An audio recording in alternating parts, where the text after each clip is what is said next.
My name is Vivian. I am 31 years old, and my husband just auctioned me off for $18 in front of 400 of Manhattan's elite. Who wants to take this useless, boring weight off my shoulders? His voice boomed through the microphone, sending a sharp, painful ring through the gold leaf ballroom of the grand atrium.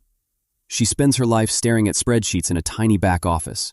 I will set the opening bid at $18, exactly what she charges me for her daily coffee and breakfast run. A wave of laughter rolled across the polished room. I sat in absolute silence, my fingers pressing so hard into the fabric of my cheap evening clutch that my nails cut into my palms. Then, a voice like a quiet hammer strike echoed from the shadow of the velvet-curtained VIP lounge. $12 million. The mocking smile on my husband's face died instantly. Before I tell you how we got to this point of absolute public execution, do me a favor. If you have ever had to deal with a partner who looked down on you, who treated you like an obstacle to their success, leave a comment below. Hit the like and subscribe buttons. Let's show these arrogant people that they can never truly predict the cost of their betrayal. Growing up, I believed in quiet hard work. I believed that when you love someone, you carry their weight when they are weak. For 5 long years, I did exactly that. I worked 3 exhausting consulting jobs to pay the mortgage on our cramped apartment while Julian built his logistics startup. I paid for his tailored suits so he could look like a founder.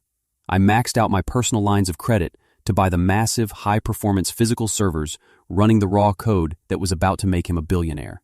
Tonight was supposed to be our celebration.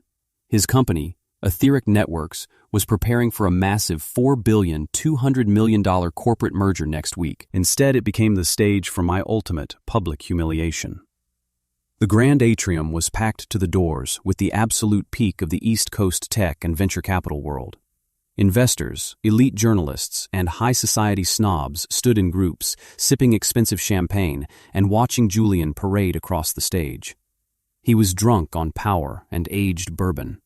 He had already auctioned off a vintage speedboat and a week-long stay at an exclusive Swiss chalet for charity. Then his eyes locked onto me. I was sitting quietly at table number 12, wearing a simple navy dress I had sewn myself to save our dwindling household cash. He snapped his fingers at the stage manager, pointing directly at my face. A blinding, icy spotlight slammed into my eyes. I blinked, squinting through the glare as Julian chuckled into the microphone, his cheeks flushed red. "Look at her, everyone," Julian mocked, his voice echoing off the high marble columns. The ultimate anchor holding down a rocket ship. She still thinks a wild night out involves balancing household ledgers and clipping grocery coupons. Let us put her on the auction block. $18 for the most boring financial assistant in New York. Do I hear 19? The crowd hesitated for a brief second. Then, a few uncomfortable chuckles broke the silence, quickly snowballing into a roar of laughter as the wealthy executives decided to play along with the charismatic young CEO. A venture capitalist at the table next to mine raised his bidding paddle, shouting out $25, adding that he needed someone to file his business expense reports. Another executive yelled $30, joking that my handmade dress looked like a set of old office drapes. I did not shed a single tear. I did not run out of the room. I sat perfectly still, absorbing every single insult, every mocking laugh, every ounce of calculated betrayal. Julian was looking down at me with pure, unadulterated contempt. He was finally showing his true colors. Now that he was on the verge of entering the ranks of the ultra-wealthy, the woman who had carried him through his darkest, most desperate years was nothing but a punchline to him. He wanted to break my spirit publicly, so I would quietly sign the divorce papers and disappear before the merger made him untouchable. "Going once," Julian mocked, slamming his palm onto the wooden podium. "Going twice. Sold for $12 million. The voice sliced through the laughter like a steel blade. It did not come from the drunken executives near the front. It came from the darkest corner of the VIP section at the very back of the hall. The entire ballroom went dead silent. Heads turned, guests craning their necks to see who had spoken. A tall, broad-shouldered man stepped slowly into the light. He wore a sharp, charcoal-gray, double-breasted suit that made Julian's flashy designer tuxedo look cheap and ostentatious. It was Sterling Thorne. Everyone in the financial world knew his face and feared his name. He was a notorious self-made billionaire, an activist short seller who had built a reputation for launching hostile takeovers and utterly destroying corrupt corporate boards. What nobody in that room understood was why a man of his immense stature was bidding a fortune on a supposedly boring accountant. Julian's smug smile faltered, replaced by a nervous, twitching grin. "Sterling, my friend," Julian stammered into the microphone, his voice cracking slightly as he tried to maintain his cool executive persona. "We are just having a little fun for the charity. The wife is not actually for sale. We are just raising money for the cause." Sterling did not smile. He did not laugh. He walked slowly down the center aisle, the crowd parting for him like water. His intense gaze was locked entirely on Julian, his expression completely unreadable. The heavy silence in the grand hall was suffocating. The only sound was the steady, rhythmic click of Sterling's handmade leather shoes against the polished marble floor. When he reached the front of the stage, Sterling walked straight up the steps. He stood inches away from Julian, towering over him and radiating an intimidating, quiet authority. He reached inside his jacket pocket and pulled out a crisp, folded piece of paper. "I am not joking, Julian," Sterling said, his deep voice carrying through the silent ballroom without the aid of a microphone. He slammed a certified cashier's check onto the wooden podium. The loud smack made Julian jump. "That is a certified check for exactly $12 million. The transaction is cleared. The bid is binding. She leaves with me right now." My heart pounded against my ribs, but my face remained a calm, unreadable mask. The investors sitting around me were frozen, their mouths slightly open, realizing they had just participated in a catastrophic mistake. Julian stared down at the check, the long string of zeros reflecting in his widened, terrified eyes. He opened his mouth to argue, to assert his dominance as the host of the gala, but no words came out. He was completely paralyzed by the sheer weight of Sterling's presence. I slowly stood up from table number 12. I smoothed out the wrinkles in my handmade dress, grabbed my handbag, and looked directly at the man I had married. This was not an ending. It was the beginning of his absolute destruction. I walked forward toward the brightly lit stage. The heavy silence in the ballroom shattered into a chaotic roar of whispers as my heels clicked against the polished marble floor. Julian leaned forward over the podium, his face flushed an ugly shade of crimson. He extended his hand with that practiced, camera-ready smile he used to manipulate investors. He expected me to take it. He truly expected me to play the dutiful, embarrassed wife, to laugh off the ultimate humiliation, and to walk quietly back to our table so he could salvage his keynote speech. Instead, I glided right past his outstretched hand. I did not even blink in his direction. I stopped directly in front of Sterling. Up close, the billionaire was even more imposing. His sharp gaze assessed me not as a prize to be won, but as a calculated investment. He offered his arm. I took it, and together we turned our backs on my husband and his 400 elite guests. "Vivian, get back here right now," Julian hissed into the microphone, the audio feedback whining sharply through the expensive speakers. His fake, charming executive persona was slipping rapidly, revealing the arrogant, desperate bully I had endured for the last 5 years. I did not stop walking. Sterling and I moved through the grand double doors of the grand atrium and stepped out into the crisp, cool autumn air. The valet area was bathed in the harsh, artificial glow of street lamps. Before Sterling's driver could even pull the vehicle around, the heavy wooden doors burst open behind us. Julian stormed out into the cold air, his silk bow tie completely undone, his face twisted in pure, unadulterated rage. He closed the distance between us in seconds, lunging forward and grabbing my upper arm with a bruising, aggressive grip. He yanked me backward, completely ignoring the billionaire standing right next to me. "You think this is funny?" he spat, his breath reeking of expensive bourbon and panic. "You are my wife. You do not get to humiliate me in front of my board of directors. Get in the car, Vivian. We are going home, and you are going to explain why you are suddenly acting like a cheap gold digger jumping at the very first fat wallet you see." The sheer hypocrisy of his words was stunning. I looked down at his hand gripping my arm, then up at his furious face. "A gold digger," I repeated, my voice deadly calm and perfectly steady. "I paid the rent on our studio apartment for 3 years while you maxed out my personal credit cards to buy servers. I funded the prototype of your software with my overtime pay. You just auctioned me off like livestock because you think my usefulness expired the exact moment you secured the merger. Let go of my arm, Julian. I said, get in the car, he snarled, tightening his grip and trying to physically drag me toward his parked vehicle. He never made a second step. Two massive men in dark suits materialized from the shadows with terrifying speed. Sterling's private security detail moved with absolute, calculated precision.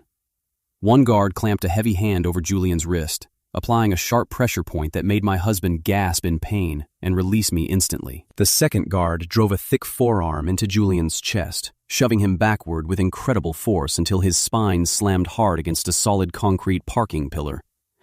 Julian gasped for air, his eyes wide with sudden, overwhelming panic as the two trained men pinned him effortlessly. Sterling adjusted his pristine cuffs, completely unbothered by the sudden violence happening 2 feet away. He stepped closer to Julian, his voice dropping to a low, dangerous register that demanded absolute obedience. The transaction was cleared, Julian, Sterling said coldly. When I buy an asset, I expect the seller to honor the terms of the deal without throwing a pathetic tantrum in the parking lot. If you ever touch her again, I will not use my security team. I will personally ruin you before your merger even hits the open market. Do we have a clear understanding?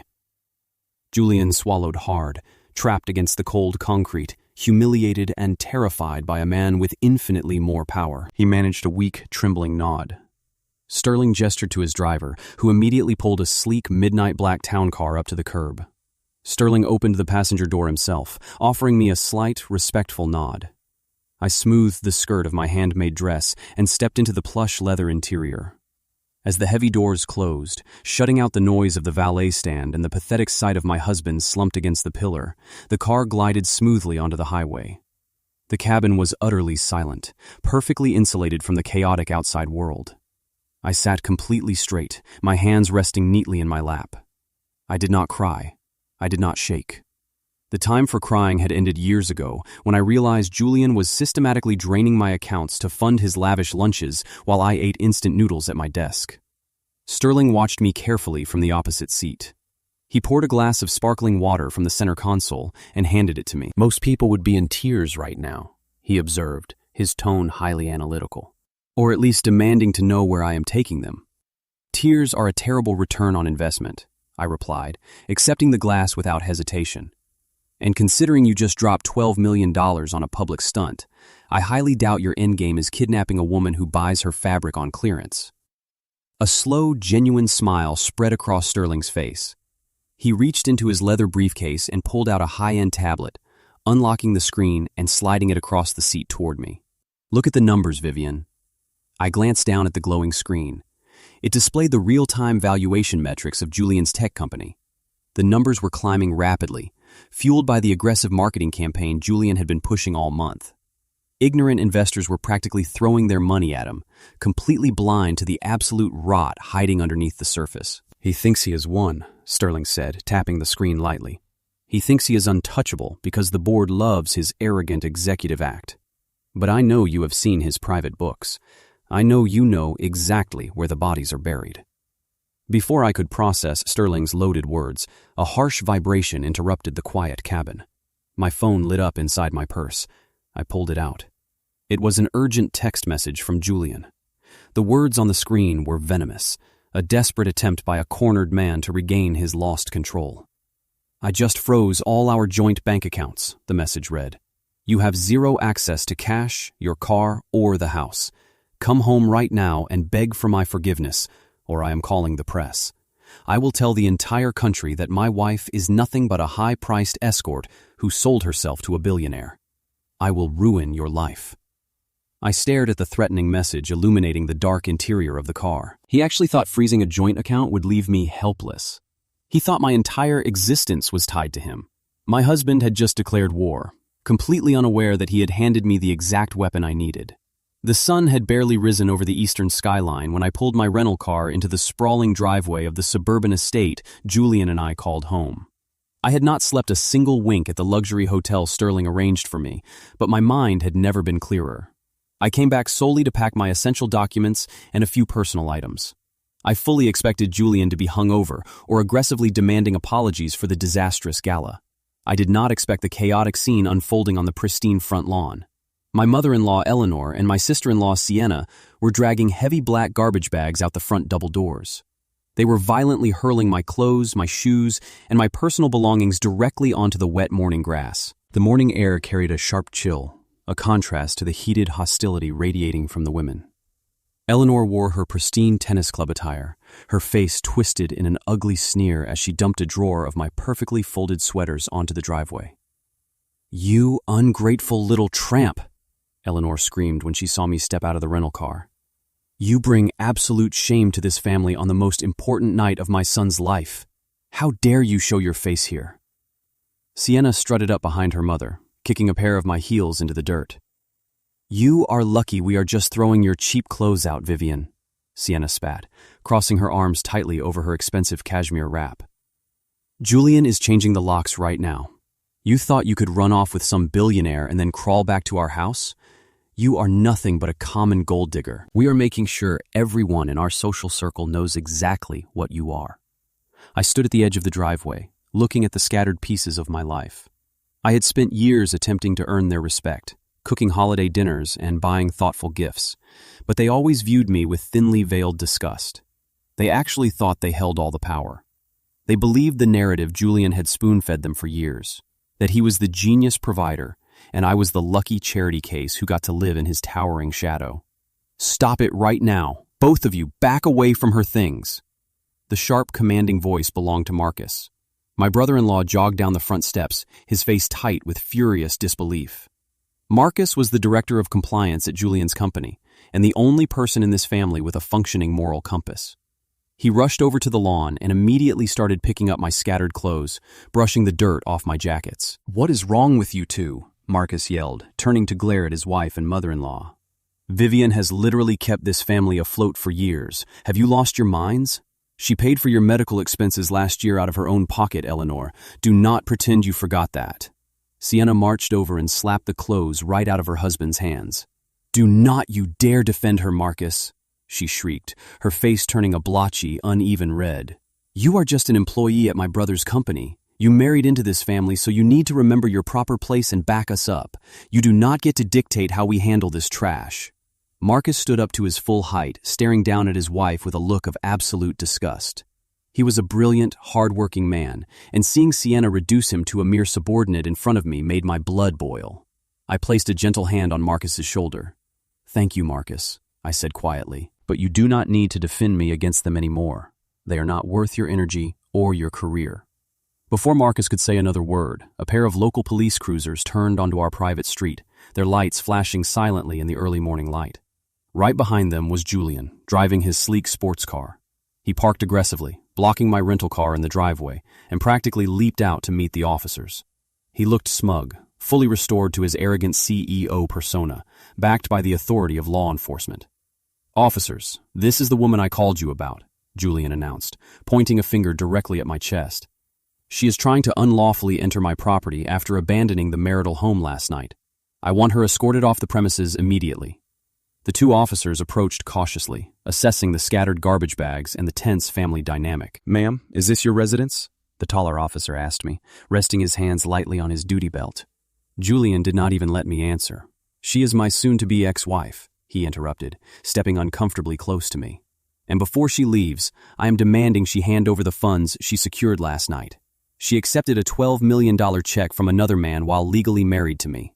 Half of that money is marital property, Vivian, and I am not letting you leave with my share." The sheer hypocrisy of his demand was staggering, a perfect reflection of his deeply ingrained narcissism. He had publicly humiliated me, physically grabbed me, threatened to destroy my reputation with tabloid rumors, and now he was trying to use the police to extort $6 million out of a check he had zero claim to. Eleanor and Sienna stood proudly behind him, nodding along as if Julian was a victim asserting his righteous legal rights. "You are delusional, Julian," I said, keeping my tone steady and conversational. "You auctioned me off for $18. You told the world I was useless. You do not get a cut of anything." Julian crossed his arms, flashing a predatory grin. "I am the sole owner of this estate, Vivian. I pay the mortgage. I am the breadwinner. You are trespassing. "Officers, remove her." I maintained absolute control, refusing to give them the satisfaction of a reaction. I calmly set my briefcase on the hood of my rental car, unlatched the metal clasps, and pulled out a thick stack of notarized legal documents bearing the official state seal. I walked past my husband and handed the heavy packet directly to the taller police officer. "Actually, officers, I would appreciate it if you could escort these 3 trespassers off my property," I said, my voice ringing out clearly in the morning air. The officer frowned, scanning the first page. Julian scoffed loudly. "What garbage did you print out, Vivian? You cannot fake a property deed." I turned to look Julian dead in the eyes. "I did not fake anything. You defaulted on the second mortgage 2 years ago when you drained our savings to buy sports cars and fund your corporate parties. The bank was going to foreclose on you. I used the money from my private holding company to quietly buy out your defaulted debt. I own the mortgage, I own the land, and I own this house." The color rapidly drained from Julian's face as the police officer flipped to the second page, verifying the official state stamps and signatures. "Ma'am, this deed is valid," the officer stated, looking up at Julian. "Sir, she is the legal owner of this property." Eleanor let out a sharp gasp, clutching her chest. Sienna stared at me with her mouth hanging wide open. Julian stumbled back a step, looking at the sprawling mansion he had used as a status symbol for years, suddenly realizing it had never truly been his. I checked my wristwatch, looking back up at the man who had tried to destroy me. "You, your mother, and your sister have exactly 60 minutes to pack whatever fits into your car and vacate my property," I commanded, "or I will have you all arrested for trespassing." The taller police officer tapped the thick stack of legal documents against his palm and turned his stern gaze back to my husband. "Sir," he said, his tone leaving absolutely no room for debate. "You heard the property owner. You have 1 hour to gather your personal effects and vacate the premises. If you refuse or cause any further disturbance, you will be placed under arrest for trespassing." Julian stood completely paralyzed. The arrogant tech chief executive officer, who had just strutted across a gala stage mere hours ago, was now visibly trembling on the damp morning grass. Eleanor let out a piercing wail, dropping to her knees right next to the pile of my discarded sweaters she had so gleefully tossed outside. She began hyperventilating, crying out that this was her son's house, that they were a respectable family, and that the police were making a terrible mistake. Sienna immediately rushed to comfort her mother, shooting venomous glares in my direction, while simultaneously realizing she had nowhere to live. "You cannot do this to us," Julian choked out, his voice cracking as the humiliating reality set in. "My company goes public next week. The optics of this will ruin me." I stepped closer to him, keeping my voice perfectly level. "You should have considered the optics before you treated your wife like a discount clearance item in front of your board of directors," I replied. "Now start packing."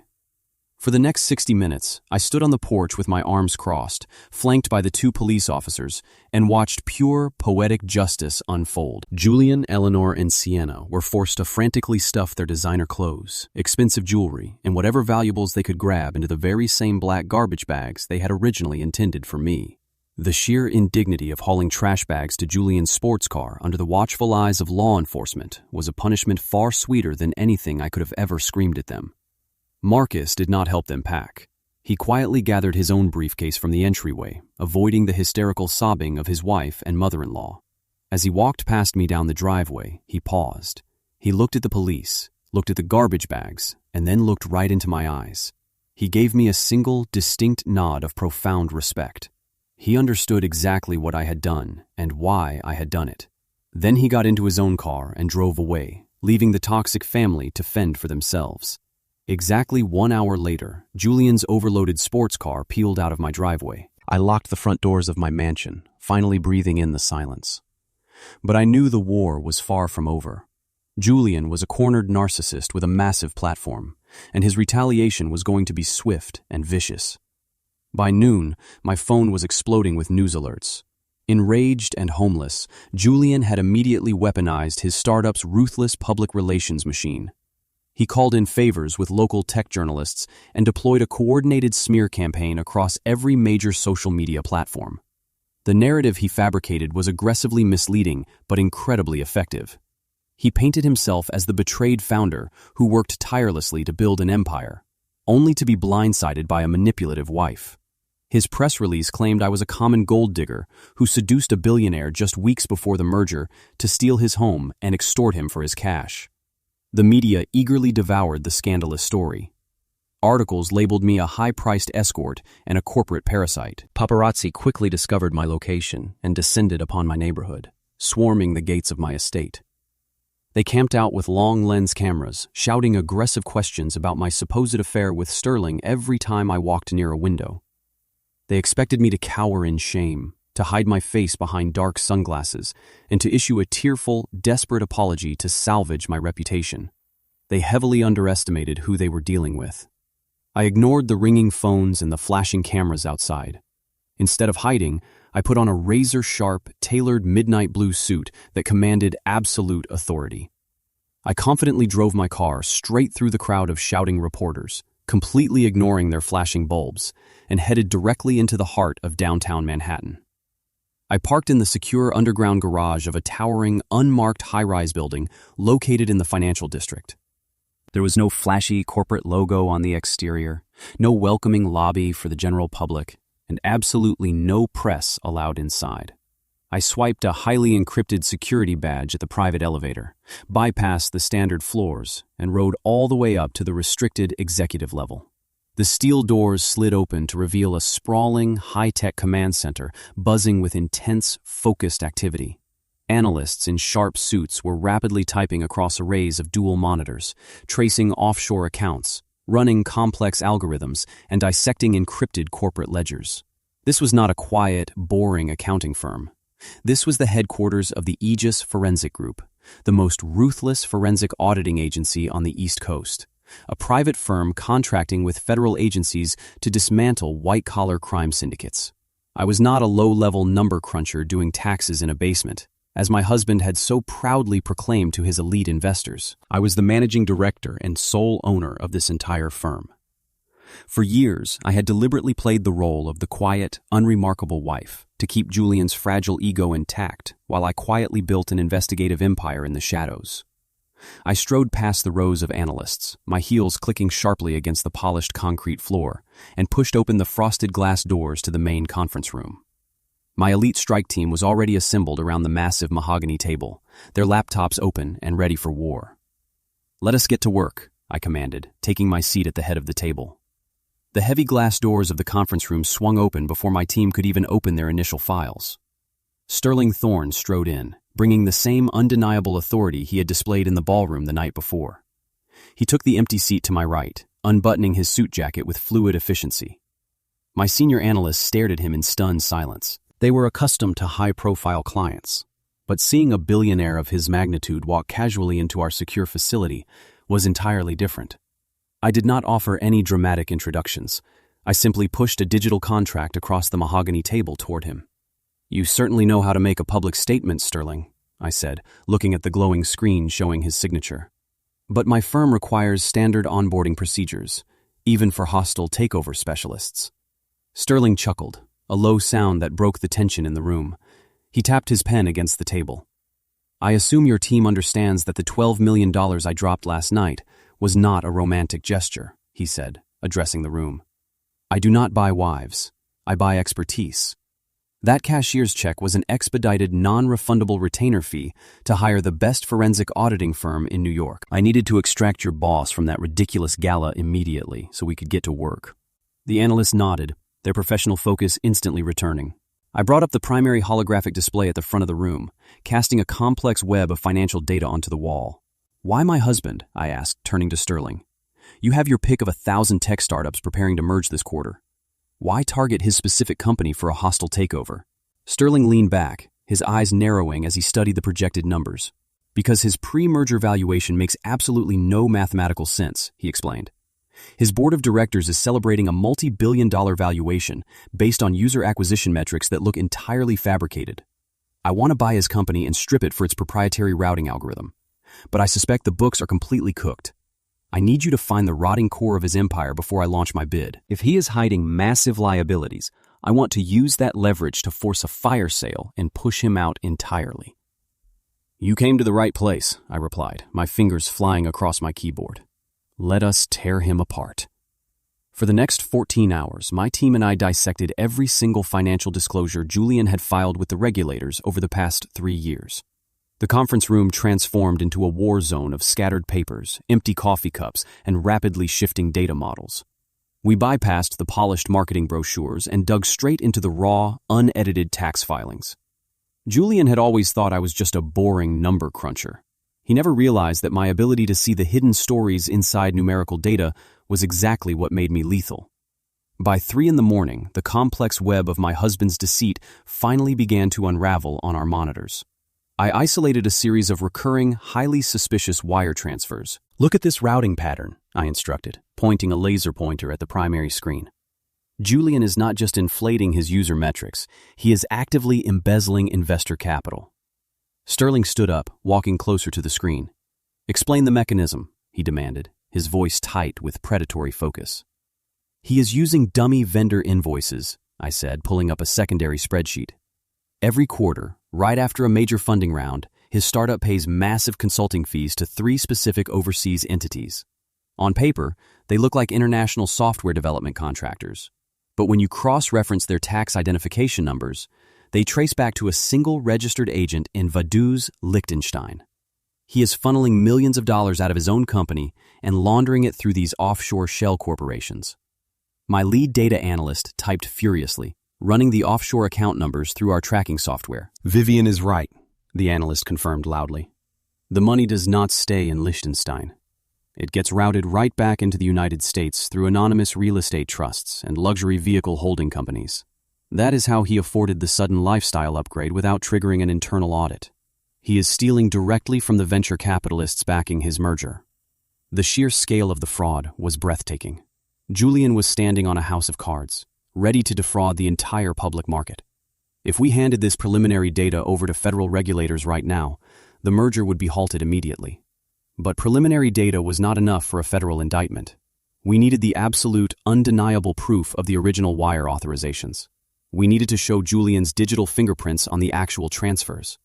I initiated a deep dive scan into the company's external firewall, searching for a back door into their financial server. A harsh red error message flashed across all our screens. "Access denied."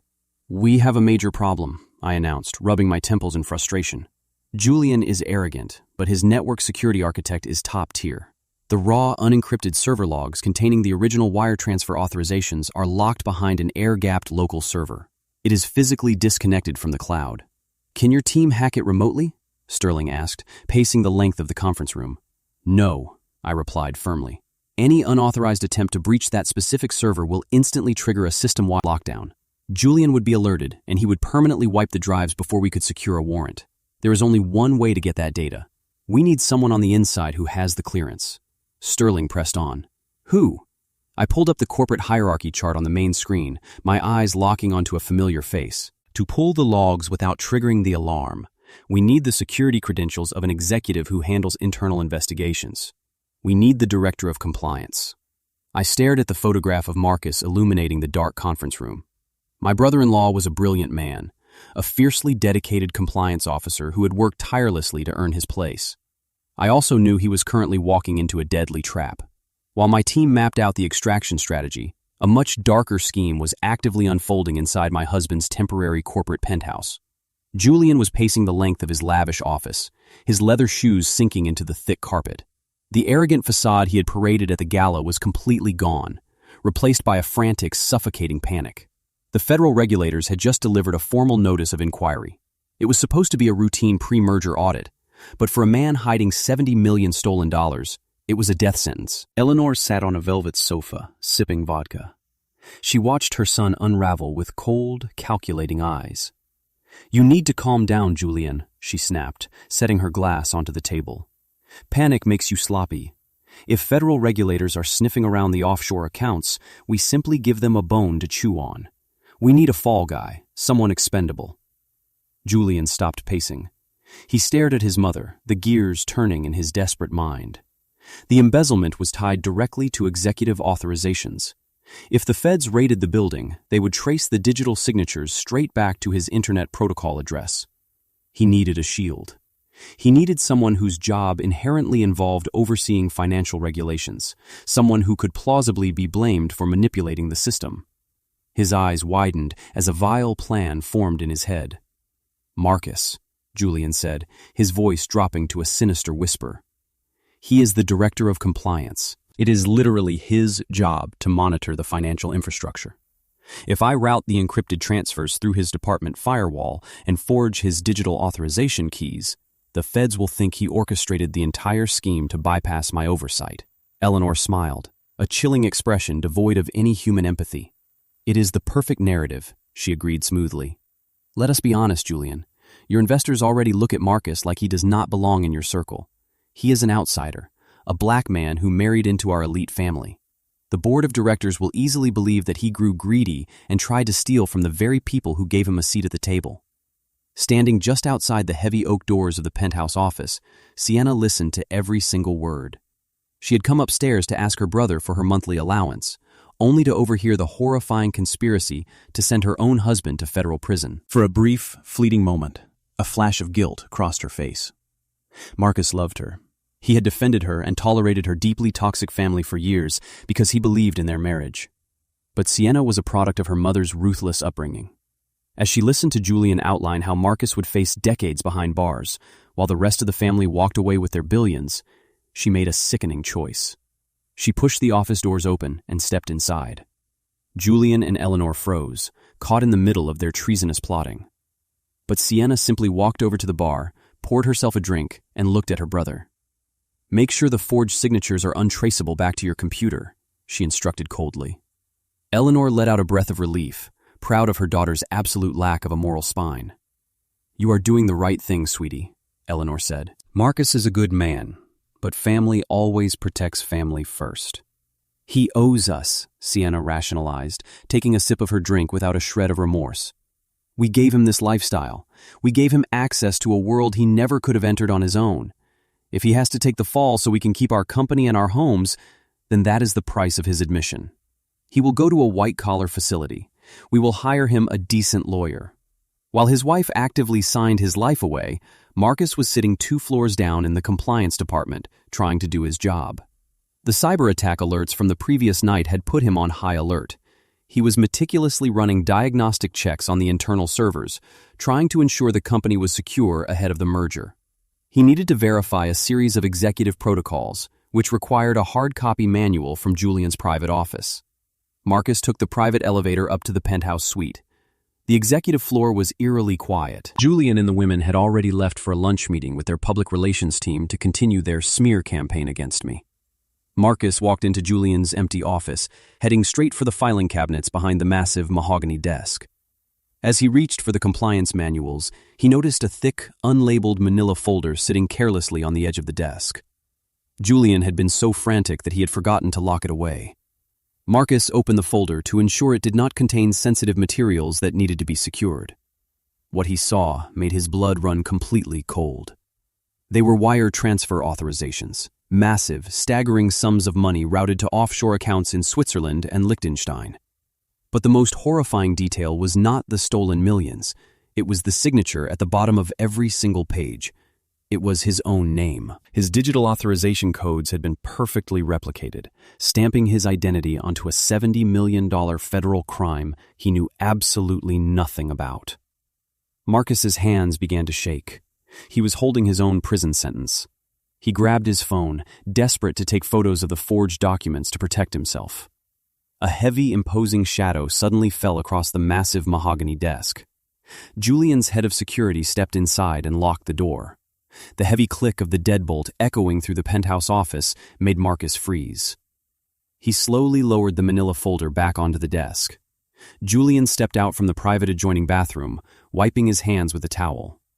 He did not look surprised to see his director of compliance holding the forged offshore wire transfers.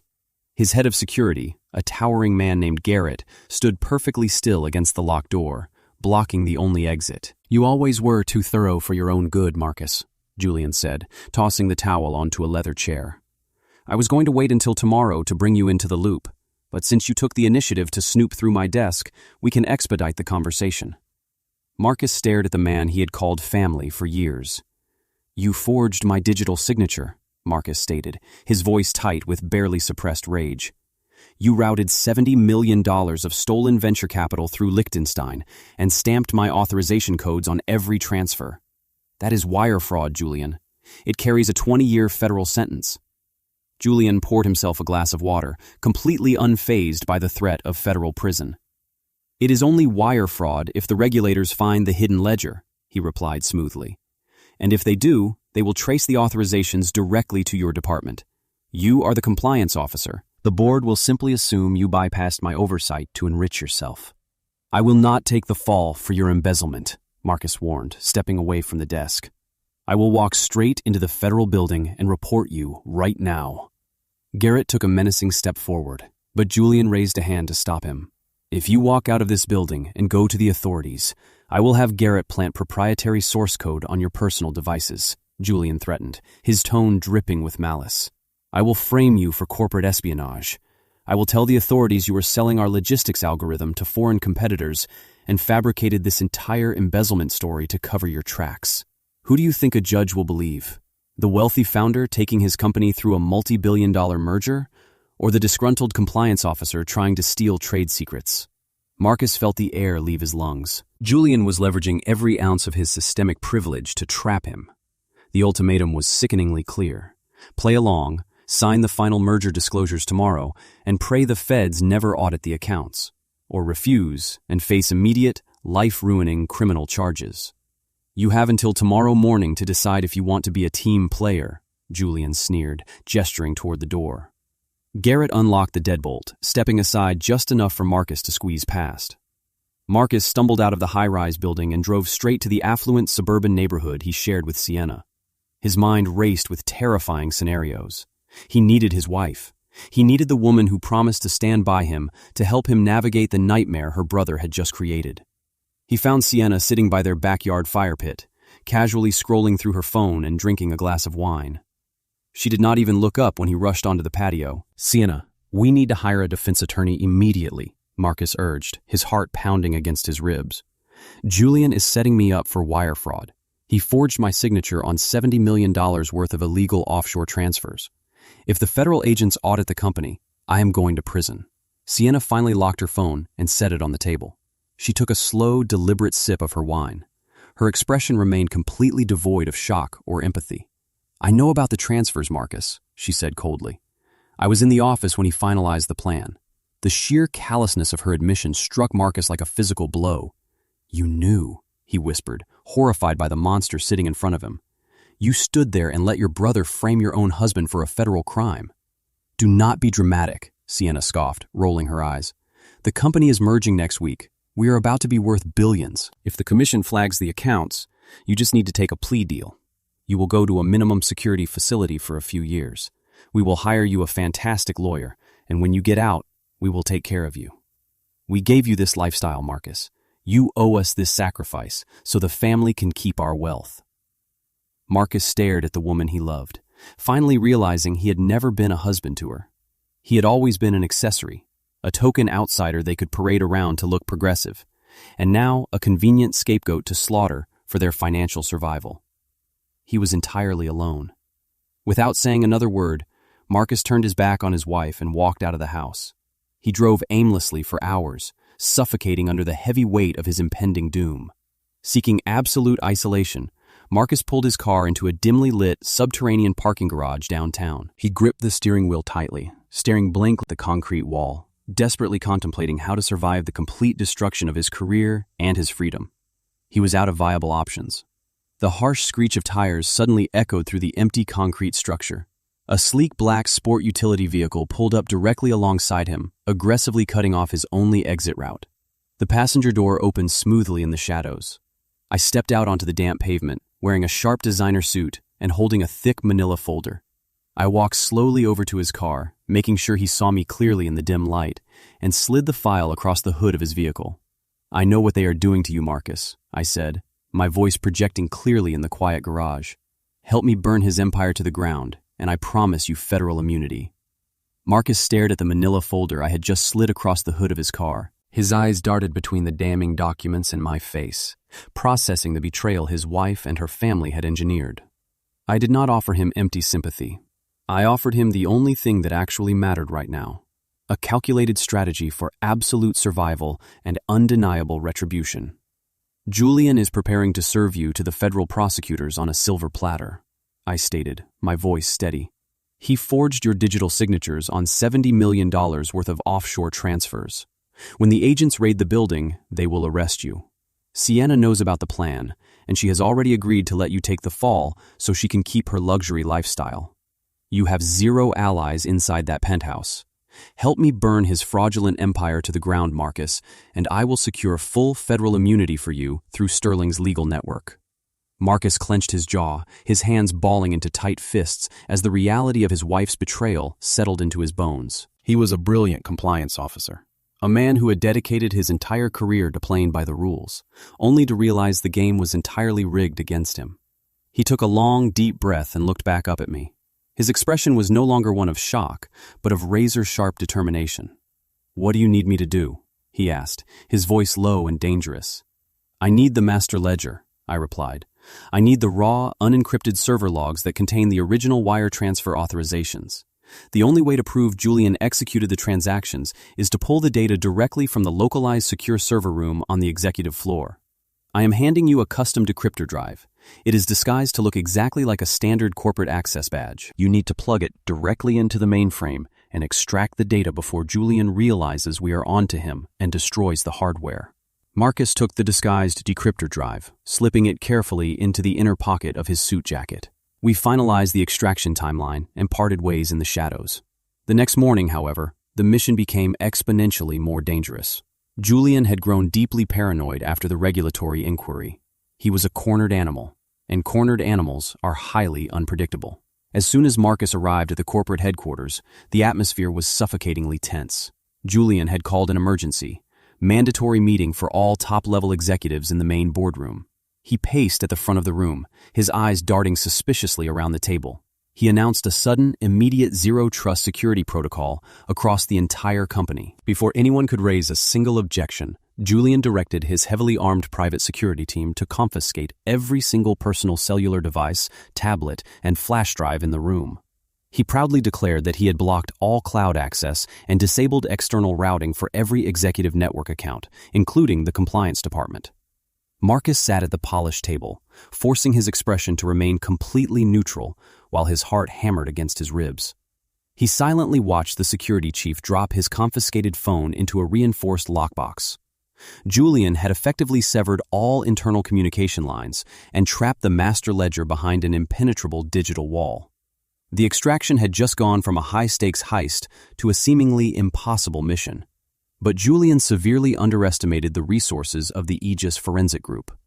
I had anticipated a severe lockdown protocol. Sitting in my secure command center miles away, my strike team watched the corporate network traffic flatline as Julian initiated his zero-trust environment. We needed to create a massive, undeniable distraction to pull the security team away from the executive floor. I gave my lead cyber analyst the green light.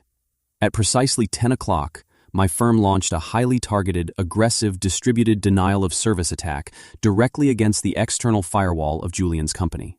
Inside the corporate headquarters, absolute pandemonium erupted. The overhead security lights flashed a blinding crimson red. The automated cyber alarms began blaring a deafening, high-pitched warning throughout every hallway of the massive building. Analysts and executives poured out of their offices in a panic, shouting about a catastrophic data breach. The entire information technology department went into a frenzy, scrambling desperately to counter the external threat that was seemingly tearing down their primary defense walls. Julian sprinted out of his penthouse office, screaming at his security chief to lock down the external servers. In the midst of the total chaos, Marcus seized his only window of opportunity. While the security detail rushed toward the main control hub to isolate the perceived breach, Marcus slipped away from the panicked crowd. He moved with swift, silent purpose down the empty executive corridor, heading straight for the localized secure server room. He swiped his biometric credentials at the heavy steel door. The light flashed green, granting him access. Marcus stepped into the freezing, dimly lit server room, the hum of massive processors drowning out the blaring alarms from the hallway. He moved quickly to the primary mainframe terminal, pulling my custom decryptor drive from his inner jacket pocket. He plugged the disguise badge directly into the central port. The terminal screen flickered, bypassing the internal security protocols, and a progress bar appeared on the monitor. Marcus watched the extraction sequence initiate. The data transfer was agonizingly slow. The digital progress bar crept upward. 50%, 70%, 85%, 95%. Sweat beaded on his forehead. 98%. The heavy steel door behind him clicked loudly and swung open. The heavy steel door of the localized secure server room swung open with a harsh electronic buzz. Marcus barely had a fraction of a second to react. With lightning-fast reflexes born of pure survival instinct, he yanked the custom decryptor drive from the mainframe port and shoved it straight up the sleeve of his tailored suit jacket. He immediately pivoted toward the doorway, grabbing a nearby diagnostic tablet to blend into the chaotic environment. Julian stepped into the freezing room, his chest heaving as he gasped for air. Right behind him was Garrett, the towering head of corporate security, who looked ready to snap someone in half. The blaring cyber alarms from the hallway echoed loudly behind them, painting the server racks in ominous flashes of red light. "What are you doing in here?" Julian demanded, his voice slicing through the mechanical hum of the processors. "The entire building is under a massive external cyber attack, and you are standing in the one room that holds our most critical financial data." Marcus kept his posture completely relaxed, leaning slightly against the server rack to project an aura of total calm. "I am doing my job, Julian," Marcus replied, his tone perfectly steady. "The external firewall is buckling under a distributed denial of service attack. As your director of compliance, protocol dictates that I immediately initiate a localized emergency backup of our regulatory filings before the servers are potentially compromised. I am isolating the compliance ledgers right now." It was a brilliant, flawless excuse. It aligned perfectly with his job description and the current corporate panic. But Julian was not thinking like a rational chief executive officer anymore. He was thinking like a guilty, cornered criminal who had just forged $70 million worth of offshore transfers using the exact name of the man standing in front of him. Julian narrowed his eyes, stepping closer. The paranoid suspicion rolling off him was palpable. "You do not initiate a physical backup during an active breach without my direct authorization," Julian snarled. "Step away from the terminal." Marcus did not move fast enough for Julian's liking. In a sudden, explosive burst of violence, Julian lunged forward. He shoved his hands violently against Marcus's chest, slamming the compliance director hard against the metal server rack. The heavy impact knocked the breath right out of Marcus's lungs. Garrett instantly moved in, grabbing Marcus by the collar and pinning him aggressively against the cold steel. "Search him," Julian ordered, his eyes wide with frantic paranoia. "Search everything." Garrett patted Marcus down with brutal efficiency. He checked his pockets, his waistline, and the inside of his jacket. Marcus kept his right arm pinned awkwardly against his side, praying the security chief would not feel the small ridge of the decryptor drive hidden deep within his sleeve cuff. Garrett pulled Marcus's company-issued smartphone from his pocket and tossed it onto the console. Then he grabbed the thick silver laptop sitting on the server cart next to Marcus. "He is clean, sir," Garrett grunted, holding up the laptop. "Just the phone and the computer." Julian snatched the laptop from Garrett's massive hands, staring at it as if it were a ticking bomb. He looked back at Marcus, a vicious, triumphant smile spreading across his face. "You really thought you could play me?" Julian whispered maliciously. "You thought you could sneak in here during a network crash and gather evidence to save your own skin? You are pathetic, Marcus. You are just a parasite who thought marrying my sister gave you a free pass to my empire." "I was securing the company files," Marcus stated firmly, maintaining eye contact despite being pinned against the metal racks. "You are fired," Julian spat, clutching the laptop tightly to his chest. "You are terminated immediately for violating the security protocol I implemented this morning.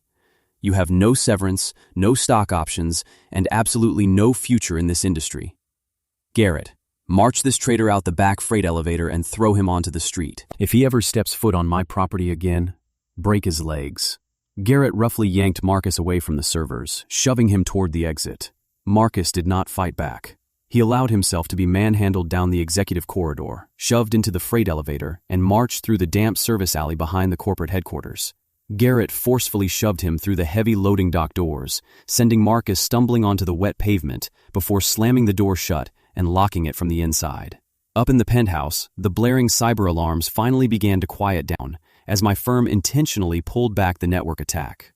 Julian stood in the center of his lavish office, the confiscated laptop resting securely on his mahogany desk. He poured himself a generous glass of bourbon, his hands finally stopping their frantic shaking. He pulled out his phone and dialed his mother. Eleanor answered on the second ring.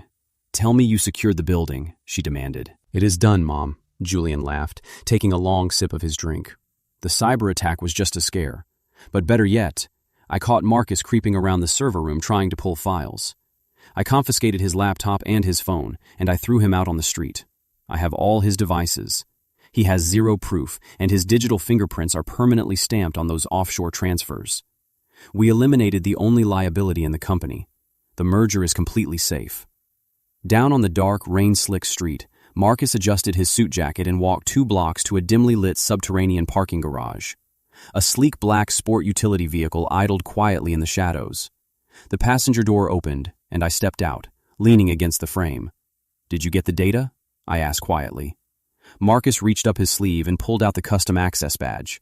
He slid the small plastic card between his fingers, his eyes gleaming with quiet triumph.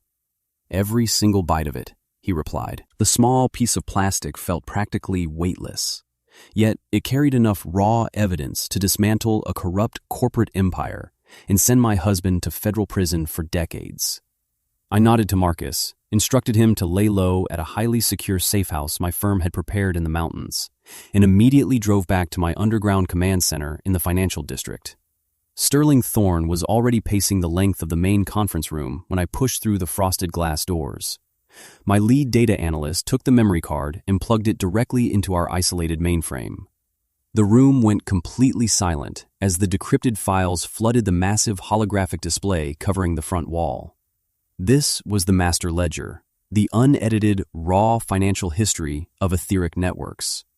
There were no polished marketing metrics or fabricated user acquisition numbers here.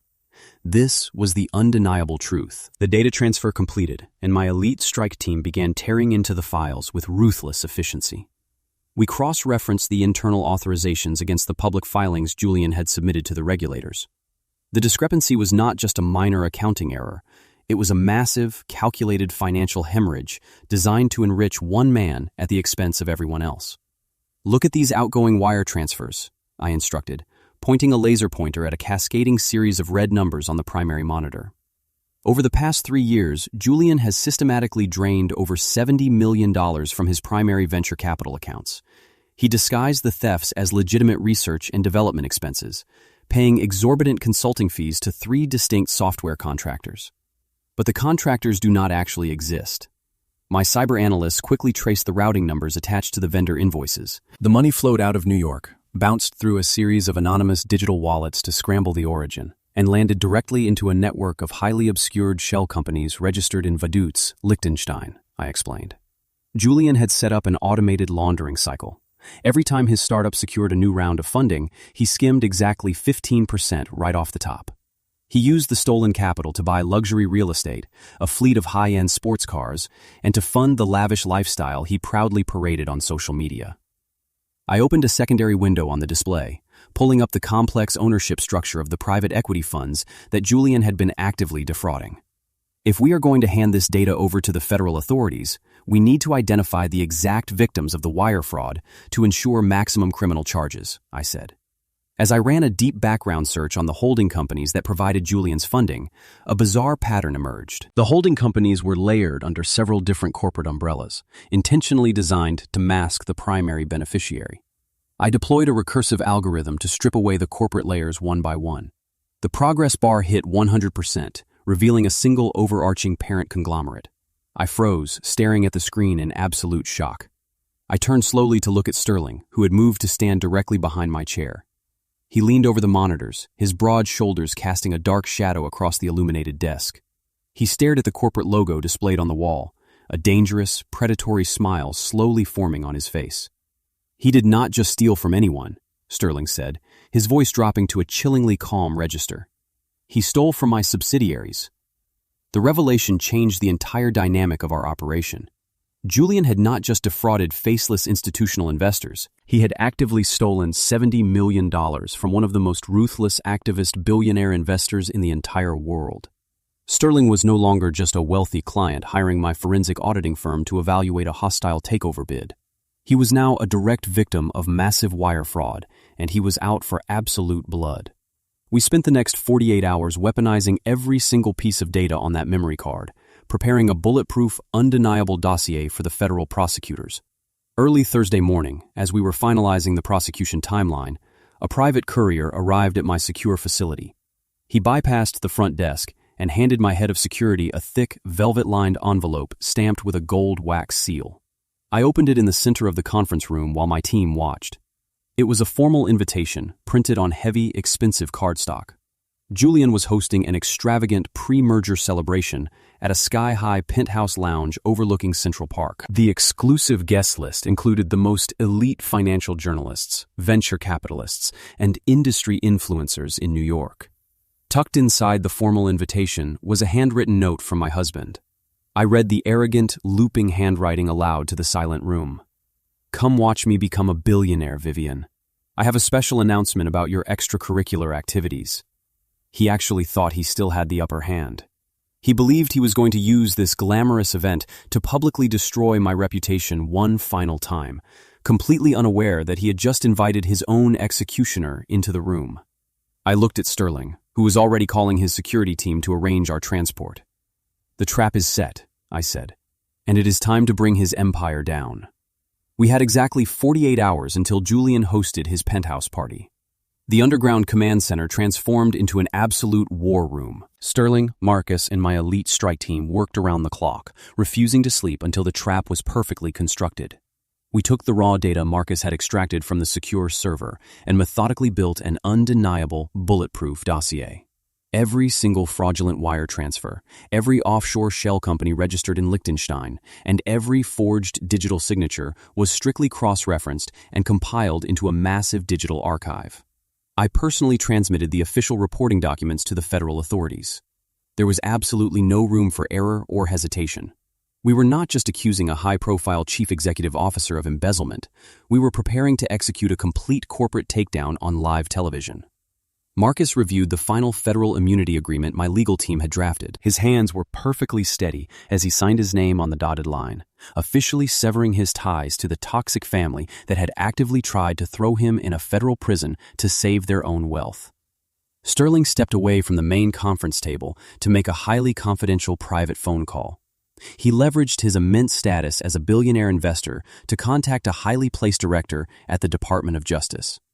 Sterling arranged a very special delivery for the penthouse party, coordinating a joint strike task force to sit quietly in the lobby and surrounding streets, waiting patiently for my specific signal. Julian actually thought he was throwing the celebration of the decade. He had no idea we were setting up the biggest active crime scene in the city's history. When the final financial dossier was successfully transmitted, I left the command center to prepare. 2 days ago, I had sat in a grand ballroom wearing a simple handmade dress, enduring the absolute humiliation of being auctioned off for $18 by the man I had supported for 5 years. Tonight, I was not going to be the modest, invisible accountant, fading quietly into the background. I was the managing director of a premier forensic auditing firm, and it was time I looked exactly like the ruthless corporate executioner I truly was. I walked into an exclusive designer boutique downtown and purchased a razor-sharp, tailored crimson suit. The rich fabric was immaculate, the cut severe, powerful, and commanding. I paired it with sleek black stilettos and minimalist gold jewelry that caught the light perfectly. I paid for the entire expensive ensemble using my own corporate platinum card, funded entirely by the massive success of the business I had built in the shadows while my husband called me useless. Standing in front of the full-length mirror in my hotel suite, I barely recognized the fierce woman looking back at me. The exhausted, submissive wife who had worked 3 jobs to pay Julian's mortgage was completely gone forever. In her place stood a woman holding the absolute destruction of a fraudulent tech empire right in the palm of her hand. I grabbed my evening clutch, which contained the custom remote override device my cyber team had built, and confidently headed straight for the penthouse. The Manhattan skyline sparkled brightly under the night sky, reflecting off the glass walls of the towering skyscraper. The multi-level penthouse lounge was a monument to Julian's stolen wealth and unchecked arrogance.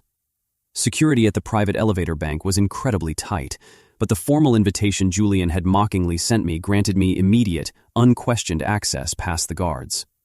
I stepped out of the elevator and took in the sheer audacity of the celebration. The massive main hall was completely overflowing with Wall Street elites, influential financial journalists holding cameras, and wealthy venture capitalists eager to get a lucrative piece of tomorrow's merger. Waiters in crisp white uniforms circulated smoothly with silver trays of vintage champagne and imported caviar. Massive digital screens were rigged around the perimeter, displaying the Etheric Network's logo. Across the crowded room, I easily spotted my mother-in-law, Eleanor, and my sister-in-law, Sienna. They were holding court near the grand bar, absolutely dripping in massive diamonds that were paid for entirely with embezzled private equity funds. Eleanor was laughing loudly, parading around as if she were untouchable corporate royalty, completely oblivious to the fact that her luxurious lifestyle was built on a massive federal crime. Sienna clung to a group of wealthy investors' wives, aggressively playing the role of the elite socialite. They looked so incredibly smug, so certain that they had won the ultimate victory by driving me out of their lives and securing their multi-billion-dollar future. I took a deep, steadying breath, straightened my crimson jacket, and walked directly into the center of the crowded room. I walked in completely alone, needing no one to hold my hand or fight my battles. The exact moment the wealthy investors and socialites noticed me, a harsh wave of whispers swept rapidly through the crowd. People pointed and murmured behind their champagne glasses, fully expecting me to cause a desperate, emotional scene. The journalists immediately raised their cameras, hungry for a scandalous headline. Up on the grand, elevated stage overlooking the lounge, Julian suddenly appeared. He looked down and saw me standing confidently in the absolute center of the silent crowd. A look of pure, unadulterated malice flashed rapidly across his flushed face. He stepped toward the podium, gripping the edges tightly as he stared down at the woman he had severely underestimated for years. He grabbed the microphone, locking his dark eyes onto mine with a vicious, triumphant smirk, entirely ready to destroy me publicly. Julian stood at the elevated podium, his hands gripping the edges of the polished wood. He raised the microphone to his lips, making sure every venture capitalist, journalist, and socialite in the crowd was hanging on his every word. He began his speech with the practiced, arrogant charm that had fooled so many investors. He welcomed his elite guests to the celebration of his upcoming merger, painting a magnificent picture of his own supposed brilliance. He spun a narrative about late nights, tireless innovation, and single-handedly building an empire from nothing. Then, his voice dropped an octave, dripping with manufactured sorrow. He told the crowd that every successful man faces obstacles, but his greatest obstacle had been a deeply toxic, gold-digging wife who tried to destroy him right at the finish line. The journalists in the crowd eagerly raised their digital recorders. Eleanor and Sienna stood near the bar, smirking and nodding in exaggerated sympathy. Julian gestured grandly toward me, standing alone in my crimson suit in the center of the floor. He commanded the lighting technician to hit me with the spotlight. A blinding white beam illuminated me against the dark night. He announced to the silent watching crowd that he was not just going to tell them about my betrayal, but he was going to show them. He held up a wireless presentation remote, declaring he had gathered undeniable proof of my supposed affairs and financial extortion, ready to project my absolute ruin onto the massive screens rigged behind the stage. Julian flashed a vicious, triumphant smile. He aimed the remote at the projection booth and dramatically pressed the button. Nothing happened. Julian frowned, pressing the button a second time, harder. Still, nothing. The giant screens behind him remained pitch black. A few uncomfortable whispers began to ripple through the crowd of wealthy investors. Julian tapped the microphone, glaring up at the technical crew in the upper booth, angrily demanding that they run his presentation immediately. I did not wait for him to figure out the technical difficulty. I slowly raised my right hand, holding up the small, custom-built remote override device my Cyberstrike team had engineered specifically for this exact moment. I pressed a single button. The massive screens behind Julian instantly flickered to life, but they did not show fabricated tabloid photos or fake text messages. They displayed a blindingly bright, highly complex series of financial spreadsheets. The raw, unfiltered data of etheric networks illuminated the entire penthouse. I stepped out of the blinding spotlight and began walking purposefully toward the stage. The crowd parted for me in absolute silence. My heels clicked sharply against the polished floor, a rhythmic countdown to my husband's total destruction. I walked right up the steps and stopped just a few feet away from the podium. Julian stared at me, his face draining of all color as he looked at the device in my hand. "You called me a useless wife worth $18, I said, my voice projecting clearly over the ambient noise of the room. "You told these people I sat in a basement office while you built an empire. Let us see what those $18 actually bought you, Julian." I clicked the override remote again, and the screens behind him zoomed in on the first set of financial ledgers. I turned to face the crowd of confused, whispering investors and journalists. "For 5 years, my husband claimed he was a visionary," I announced, maintaining absolute authority in my tone. "What he actually is a profound liability. The numbers you are looking at on that screen are the real, unedited tax filings and operating costs of etheric networks. For 5 years, he burned through venture capital on luxury cars, unnecessary marketing retreats, and bloated executive salaries. The only reason this company did not file for bankruptcy 2 years ago is because of my meticulous accounting.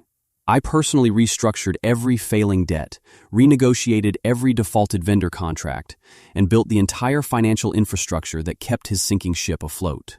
My $18 an hour labor was the only thing hiding his staggering incompetence from all of you."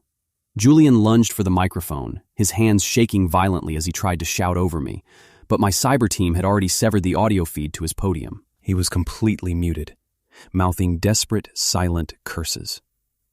The venture capitalists in the crowd began pointing at the screens, their faces twisting in alarm as they read the detailed, undeniable proof of extreme financial mismanagement. "But incompetence is not a federal crime," I continued, my voice ringing out strong and steady as I looked directly into Julian's terrified eyes. "Embezzlement is." I clicked the remote one final time. The screen wiped the old spreadsheets away. In their place, a new set of documents appeared in glaring, high-definition clarity. These were bank-certified wire transfer authorizations, massive, undeniable transactions showing $70 million moving out of the primary investor accounts. The crowd erupted into chaotic shouting. The journalists frantically began snapping photographs of the glowing screens. The wire transfers were highlighted in bright red, tracing the stolen funds as they bounced through anonymous digital wallets and landed directly into the network of shell companies registered in Vaduz, Liechtenstein. I pointed at the screen, then pointed directly at my husband. "That is where your investment capital actually went," I declared to the crowd. "He did not invest your money into technology or infrastructure. He stole $70 million right out of your pockets to buy his mother a mansion and purchase his luxury cars. His entire fraudulent tech empire is finished." The collective gasp from the 400 elite guests was deafening. It rippled across the polished floor of the penthouse like a physical shockwave.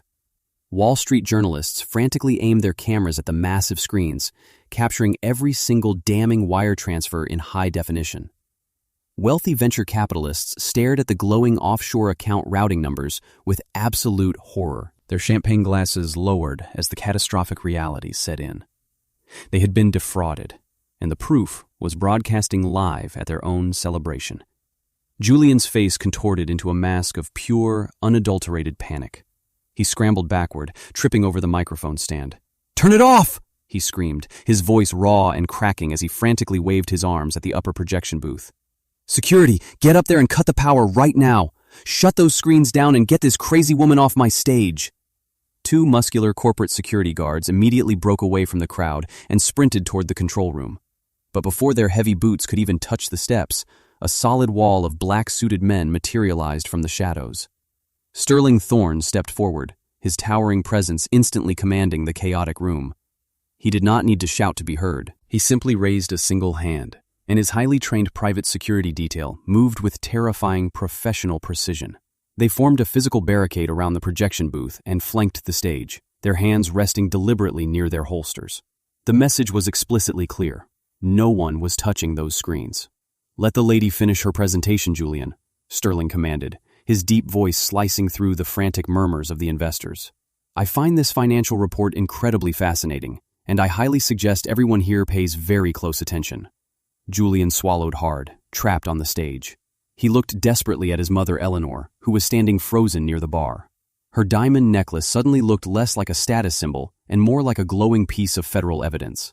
Sienna clutched her mother's arm, her smug socialite persona completely shattered by the impending threat of poverty and prison. I turned my attention back to the terrified crowd of investors. I clicked my remote override device again, and the screen zoomed in on the complex ownership structures of the Liechtenstein shell companies. My husband wants you to believe I am a bitter, vindictive spouse, making up lies to ruin his big day, I announced, ensuring my tone carried absolute, unwavering authority. But I am not a scorned housewife, and I am certainly not a boring accountant. I am the managing director of Aegis Forensic Group, a premier forensic auditing firm that specializes in dismantling corporate fraud syndicates for federal agencies.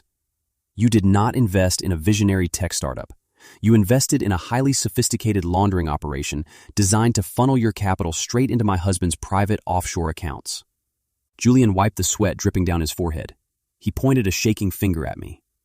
"She is lying," he shouted to the crowd, his voice shrill with desperation. "Those documents are completely fabricated. She hacked my servers and planted fake wire transfers to extort me.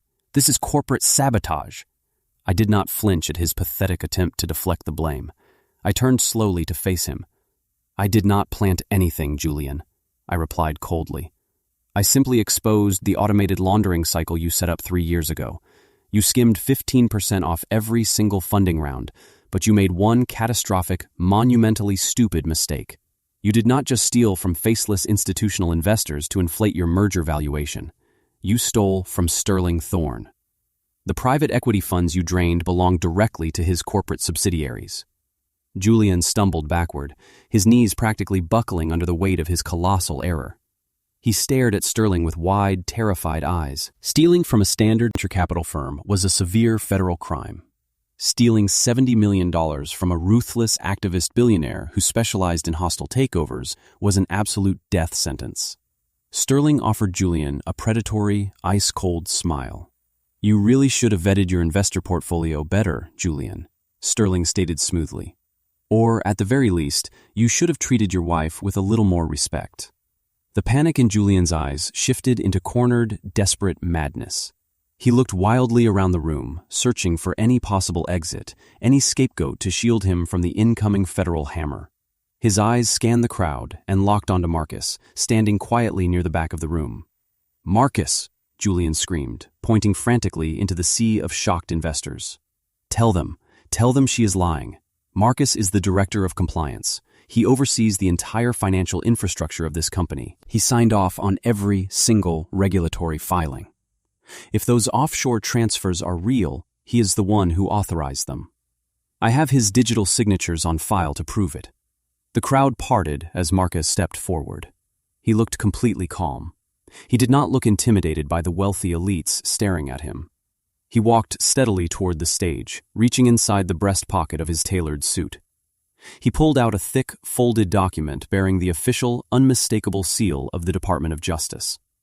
Marcus looked up at the man who had tried to frame him for a 20-year federal felony.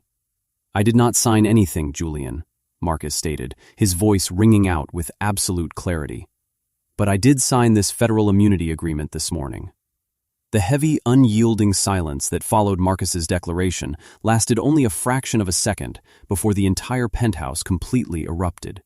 Absolute, unadulterated pandemonium broke loose among the 400 elite guests. The realization that a federal immunity agreement was already in play meant the Department of Justice was not just investigating the company. They were already preparing the indictments. Venture capitalists who had been sipping champagne moments ago were now frantically shouting into their phones, desperately ordering their brokers to dump every single share and completely pull their capital out of etheric networks. The panicked voices blended into a chaotic, deafening roar. Julian's knees finally gave out. The arrogant founder collapsed right onto the stage, his expensive tuxedo crumpling as he fell. He stared blankly at the massive screens that were still brightly broadcasting his $70 million embezzlement to the entire world. The carefully constructed empire he had built on a foundation of theft and my unpaid labor was dissolving into absolute nothingness in real time. He grabbed his hair, his mouth opening and closing in silent, hyperventilating terror. He had no more scapegoats to slaughter. There were no more lies he could spin. The federal government had the master ledger, and his own director of compliance had officially flipped. Near the grand bar, the reality of the situation finally pierced through Sienna's deep delusion of superiority. The realization that her brother was going to federal prison and her family's stolen wealth was about to be entirely seized by the government hit her like a physical blow. She dropped her wine glass. The crystal shattered sharply against the floor, but the sound was completely swallowed by the shouting crowd. Sienna shoved her way past a group of fleeing journalists, her diamond necklace flashing under the harsh stage lights. She sprinted directly toward Marcus, who was standing tall and perfectly composed next to the stage. Real tears streamed down Sienna's face, completely ruining her makeup. She grabbed Marcus by the arm, her manicured fingers digging desperately into the sleeve of his tailored suit. "Marcus, please," she sobbed loudly, trying to pull him away from the glaring spotlights. "You have to stop this. You know all the financial regulators. You can fix this mess. You are my husband, Marcus. We are family. You have to help my brother before they arrest him." Marcus did not flinch. He did not step back, but he also did not offer her a single ounce of comfort. He looked down at the woman he had loved, the woman he had sworn to protect, and saw nothing but a selfish, terrified parasite who was perfectly willing to let him rot in a federal penitentiary just to maintain her luxurious lifestyle. The absolute audacity she had to invoke the word family after she had coldly agreed to frame him for a 20-year felony was sickening. Marcus gently but firmly reached over and peeled her desperate fingers off his arm, dropping her hand as if it carried a toxic disease. "I am not your scapegoat anymore, Sienna," Marcus stated, his voice completely devoid of any warmth or hesitation. "You stood in that penthouse office and agreed to let your brother forge my digital signatures. You decided that my freedom was a fair price to pay so you could keep buying expensive dresses with stolen money. You do not get to call me your husband ever again." Sienna stumbled backward, her mouth trembling as she tried to formulate another manipulative excuse, but Marcus did not give her the chance to speak. He reached inside the breast pocket of his suit jacket and pulled out a thick, sealed manila envelope. He held it out to her. "What is that?" Sienna asked, her voice cracking with fresh panic as she stared at the brown paper. "Those are your divorce papers," Marcus replied coldly, pressing the envelope directly into her trembling hands. "My legal team filed them with the county court this morning, right after I signed my federal immunity deal. You have exactly 30 days to respond. I suggest you find a very good, very cheap lawyer, because the government is about to freeze every single bank account associated with your family name." Sienna let out a devastated, piercing wail, clutching the manila envelope to her chest as she collapsed to her knees right next to her brother. Eleanor rushed over, trying to shield her disgraced children from the flashing cameras of the ruthless journalists who were happily documenting the entire downfall of the Golden family. The socialites who had praised Eleanor just an hour ago were now actively backing away from her, treating the disgraced matriarch like a complete pariah. I stood on the stage, watching the absolute destruction of the people who had treated me like disposable garbage. I felt a deep, profound sense of peace settling into my bones. I had not destroyed them. I had simply turned on the lights and let the world see the monsters hiding in the dark. Sterling walked up the steps and stood beside me, his private security team maintaining the impenetrable perimeter around the stage. He looked out at the panicking crowd and then down at Julian, who was still rocking back and forth on the floor. "It is almost time," Sterling said quietly, checking his silver wristwatch. Right on cue, a piercing high-decibel siren sliced through the cool night air from the street below. The frantic shouting in the penthouse lounge instantly ceased as every single guest froze in place. A sweeping, blinding searchlight cut through the glass walls of the penthouse, illuminating the grand hall. The heavy, rhythmic chopping of helicopter blades echoed from above. Heavily armed federal tactical units rapidly emerged from the elevators, completely cutting off any possible route of escape. The federal agents wearing dark tactical gear swarmed the main hall of the penthouse. The Wall Street elites and wealthy investors immediately backed away, raising their hands in silent surrender. The lead federal agent, a tall woman with a steely expression, marched directly through the parted crowd toward the stage. Sterling's security team stepped back, officially handing the disgraced tech founder over to the authorities. The lead agent grabbed Julian by the collar of his ruined tuxedo, violently forcing him to his knees on the floor. She pulled heavy steel handcuffs from her tactical belt and clamped them tightly around his wrists. Julian whimpered, the sound pathetic and small as the cold metal locked into place. "Julian Vance, you are under arrest," the lead agent announced, her voice carrying absolute authority across the silent room. "You are being charged with multiple counts of wire fraud, securities fraud, and the direct embezzlement of $70 million. Eleanor struggled to her feet, leaning heavily against Sienna. Her designer dress was soaked in spilled wine, her hair completely ruined. She looked at her son, kneeling in federal handcuffs, and then her furious, erratic gaze locked directly onto me. Her eyes burned with an irrational, explosive hatred. She refused to accept that her son was a criminal. In her twisted mind, this massive public execution was entirely my fault. Eleanor let out a primal, enraged scream. She suddenly lunged forward, closing the distance between us before anyone could react, and slapped me violently across the face.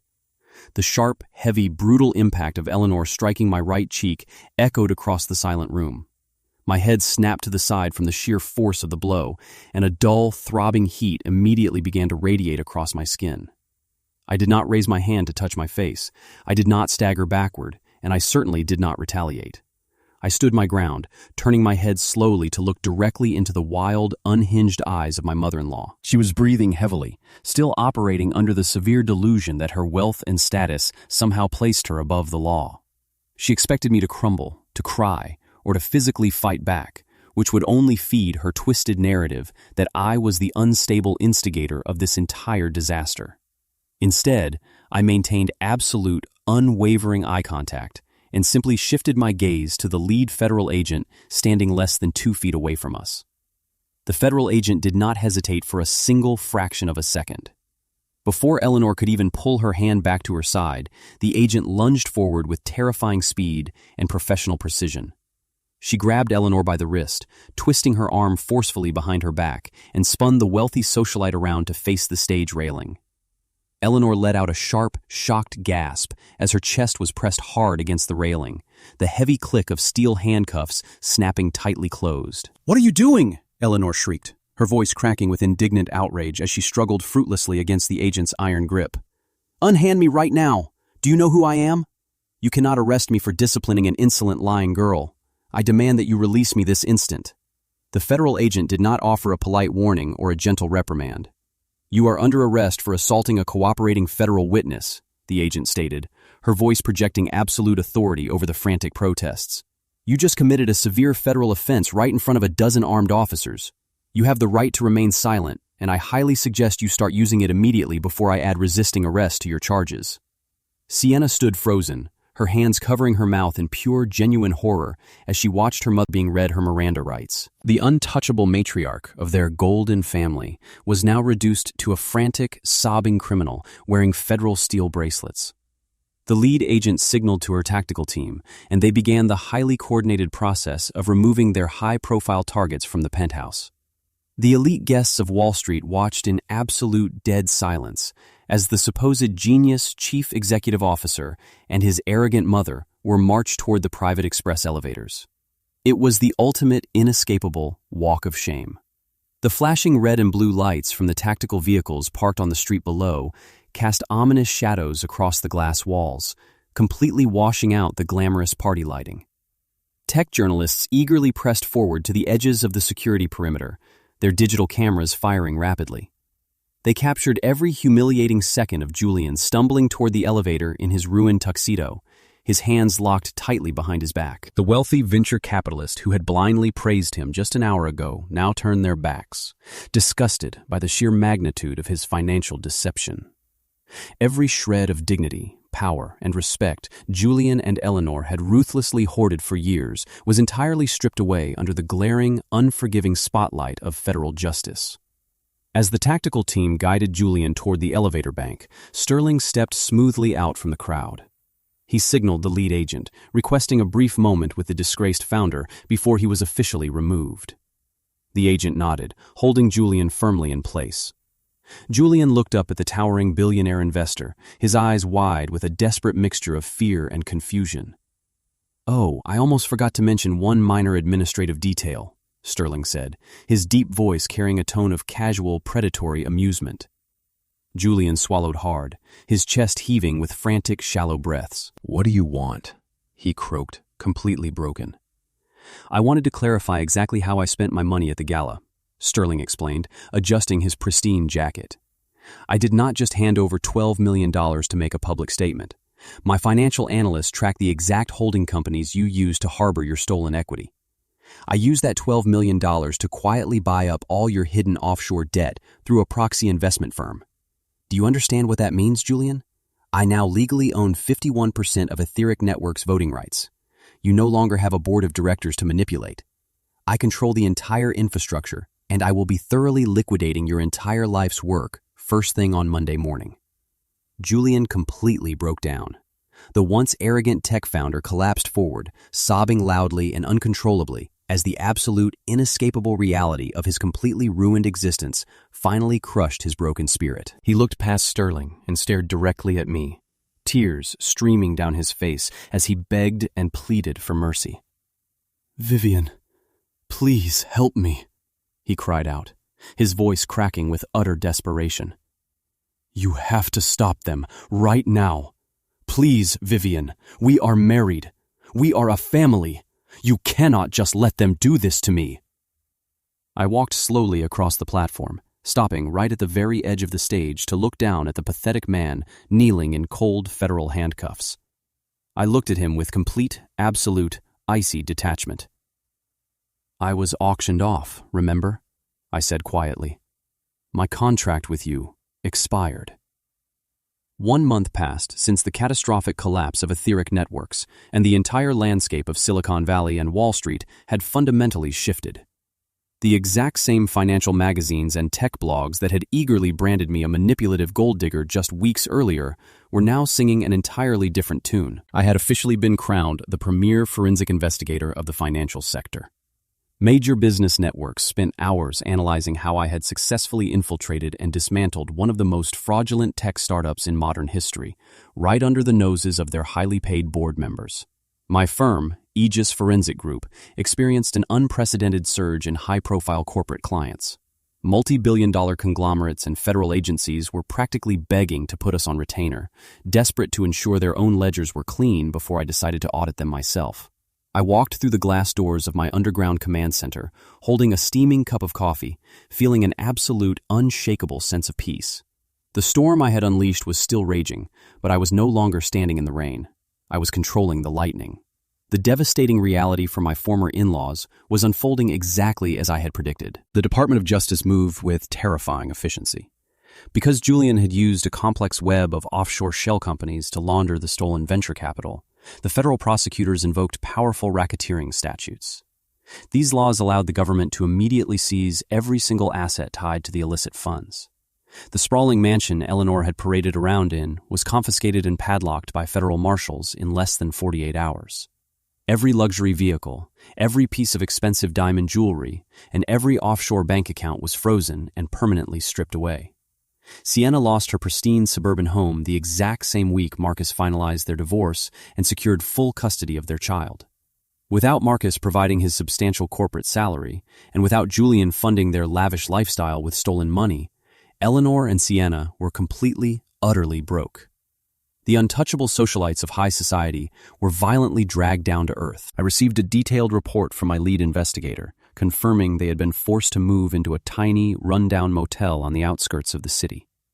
Entirely abandoned by the wealthy friends who had eagerly attended their fraudulent parties just 1 month ago, they were finally experiencing the exact financial terror they had subjected me to for years. I attended Julian's official federal bail hearing on a gloomy, overcast Tuesday morning. I wore a tailored charcoal suit, sitting quietly in the very back row of the heavily guarded federal courthouse. The heavy wooden doors swung open, and the disgraced former tech founder was escorted into the room. Julian looked absolutely hollow. He was stripped of his custom-tailored suits and forced to wear a standard, bright orange federal prison jumpsuit. His wrists and ankles were bound by heavy steel chains that clinked loudly against the polished floor with every dragging step. He looked around the courtroom with wide, panicked eyes, visibly searching for a friendly face or a high-priced defense attorney ready to save him.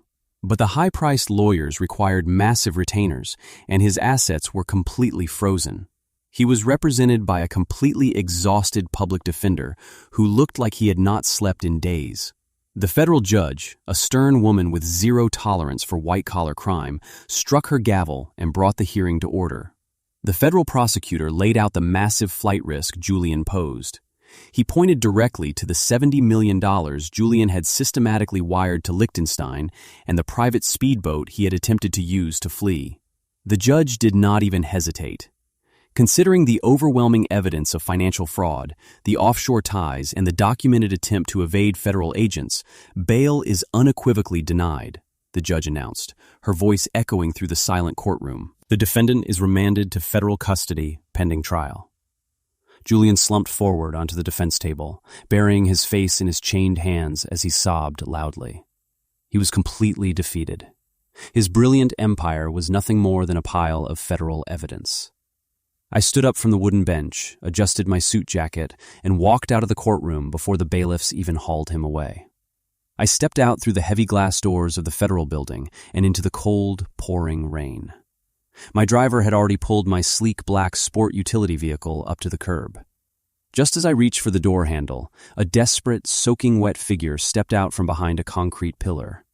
It was Sienna. She looked absolutely wretched.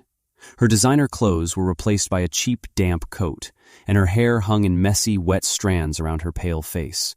She lunged forward, pressing her hands against the wet glass of my car door. "Vivian, please, wait!" she cried out, her voice cracking with raw, unfiltered panic. "You have to help us. Mom is sick, and we cannot afford the motel rent for another week. We have absolutely nothing left. You have millions now. Just give me a loan from your firm. I swear I will pay you back. I beg of you, please do not leave us here like this." I stood in the doorway of the car, looking at the woman who had happily agreed to frame her innocent husband and send him to federal prison just to keep her luxury handbags. She had stood on that front lawn and thrown my clothes into the dirt, calling me a common gold digger. I did not feel a single ounce of pity. I slid into the plush leather seat, looked directly into her terrified, desperate eyes, and simply pressed the button to roll up the dark-tinted window, leaving her standing entirely alone in the freezing rain. She screamed my name one final time as my driver pulled away from the curb. The rain from the previous afternoon had completely cleared, leaving the Manhattan skyline gleaming under a crisp, bright morning sun. I sat at a secluded corner table inside one of the most exclusive, high-end restaurants in the financial district. The quiet hum of wealthy patrons and the clinking of crystal glasses provided the perfect backdrop for the meeting I had meticulously planned. I sipped my sparkling water and watched the entrance. Right on time, Marcus walked through the heavy glass doors. He looked entirely different from the stressed, suffocated man who used to pace the corporate hallways of my husband's company. The heavy burden of surviving my toxic in-laws was completely gone from his shoulders. He wore a sharp, impeccably tailored navy suit, and his posture radiated a calm, undeniable confidence. He spotted me and walked over, a warm, genuine smile breaking across his face. "It is incredibly good to see you, Vivian," Marcus said, pulling out the chair across from me. He signaled the waiter for a black coffee and settled into his seat. "You look like a woman who just conquered the entire city." "I think we both conquered our respective battles," I replied smoothly. "How are the legal proceedings treating you? I saw the headlines about the asset seizures yesterday." Marcus let out a long, relieved breath. "It is officially over. The judge finalized the divorce decrees this morning. Sienna tried to contest the custody arrangements, but the federal indictment against her brother and the ongoing racketeering investigation completely destroyed her credibility in family court. The judge granted me full primary physical custody of my daughter. Sienna only gets supervised visitation twice a month, assuming she can afford the travel to the facility." I nodded, feeling a deep sense of satisfaction for him. Marcus had been treated like a disposable accessory for years, enduring their blatant disrespect solely to keep his family together. Now he was entirely free, walking away with the only thing that truly mattered: his child. "I am genuinely happy for you, Marcus," I said, leaning forward slightly. "You protected your daughter from growing up in that toxic, narcissistic environment. You did the absolute right thing. but now that your personal legal battles are officially resolved, we need to discuss your professional future." Marcus raised an eyebrow, taking a sip of his coffee. "The financial world is small, Vivian. The federal immunity agreement keeps me out of prison, but being the former director of compliance for the biggest corporate fraud scandal of the decade makes me highly radioactive. Most mainstream firms will not even look at my resume right now. They are terrified of the optics." "I know they are," I countered smoothly. "That is because mainstream companies are run by cowards who care more about public relations than actual integrity. I do not run a standard company. I run Aegis Forensic Group, and I require something entirely different." I reached into my designer leather tote bag and pulled out a thick, sleek, leather-bound folder. I slid it deliberately across the pristine white tablecloth until it rested directly in front of him. "I need a chief compliance officer," I stated, maintaining absolute eye contact. "I need someone who knows exactly how corporate criminals hide their money. I need an expert who understands the complex architecture of offshore shell companies because he was forced to dismantle one from the inside. But most importantly, I need a partner possessing an unbreakable moral compass. I need you, Marcus." Marcus stared at the leather-bound folder, visibly stunned. He slowly opened the cover and read the first page of the contract. His eyes widened as he processed the compensation figures. "Vivian," he whispered, his voice thick with disbelief. "This base salary is triple what Julian ever paid me. This includes a full equity stake in your firm. You are worth exactly what that contract states, and not a single penny less," I told him firmly. "Julian and his mother paid you a fraction of your actual value because they wanted to keep you dependent on them. They used you to check a compliance box, and then plotted to throw you in a federal penitentiary to save their own stolen wealth. I do not want a scapegoat, Marcus. I want a titan." Marcus looked up from the contract. The raw, profound emotion reflecting in his eyes was unmistakable.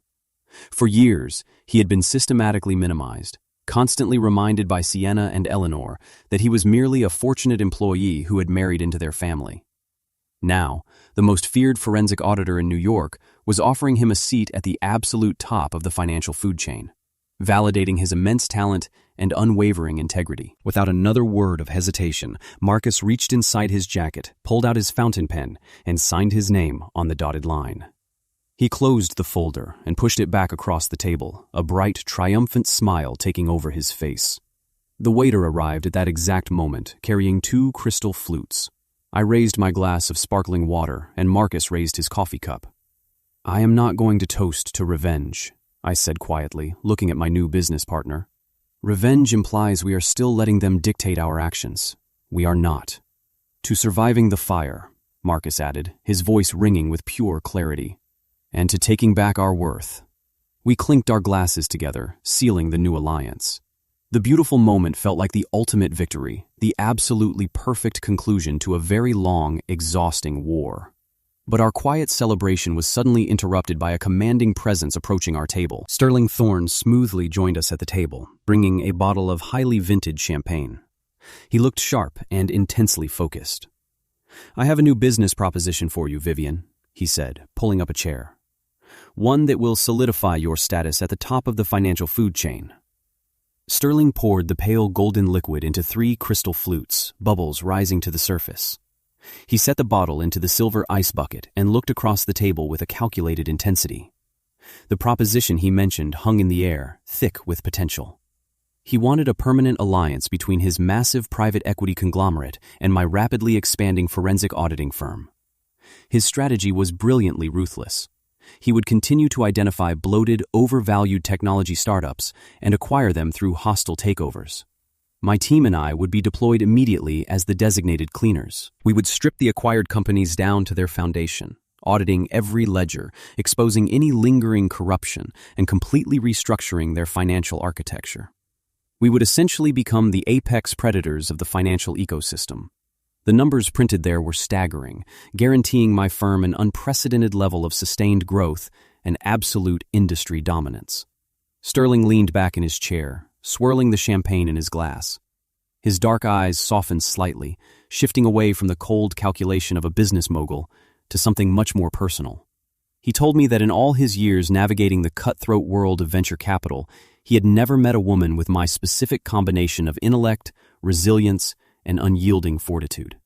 His voice dropped to a lower, more intimate register as he suggested that our partnership did not necessarily have to be confined strictly to boardrooms and financial audits. He hinted smoothly that a personal relationship between us would be an unstoppable force. He was offering me the ultimate high society ending, the handsome billionaire swooping in to elevate the wronged woman to the highest echelon of the elite world. But I did not want a fairy tale.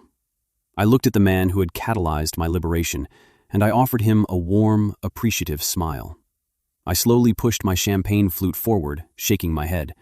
I told Sterling I was incredibly flattered, but my answer to anything beyond a professional contract was a definitive no. I explained that I had just spent 5 exhausting years building a man up from absolutely nothing, sacrificing my own peace to fuel his fragile ego, only to be tossed onto a public auction block the moment he tasted real power. I had just fought a brutal war to buy back my own freedom, and I had zero intention of handing the keys to my life over to another powerful man, no matter how respectful or wealthy he might be. I did not need a billionaire savior, and I certainly did not want to become a trophy partner standing in the shadow of a corporate titan. I wanted to stand entirely on my own 2 feet. Sterling did not look offended by the rejection. Instead, a look of profound, genuine respect washed over his features.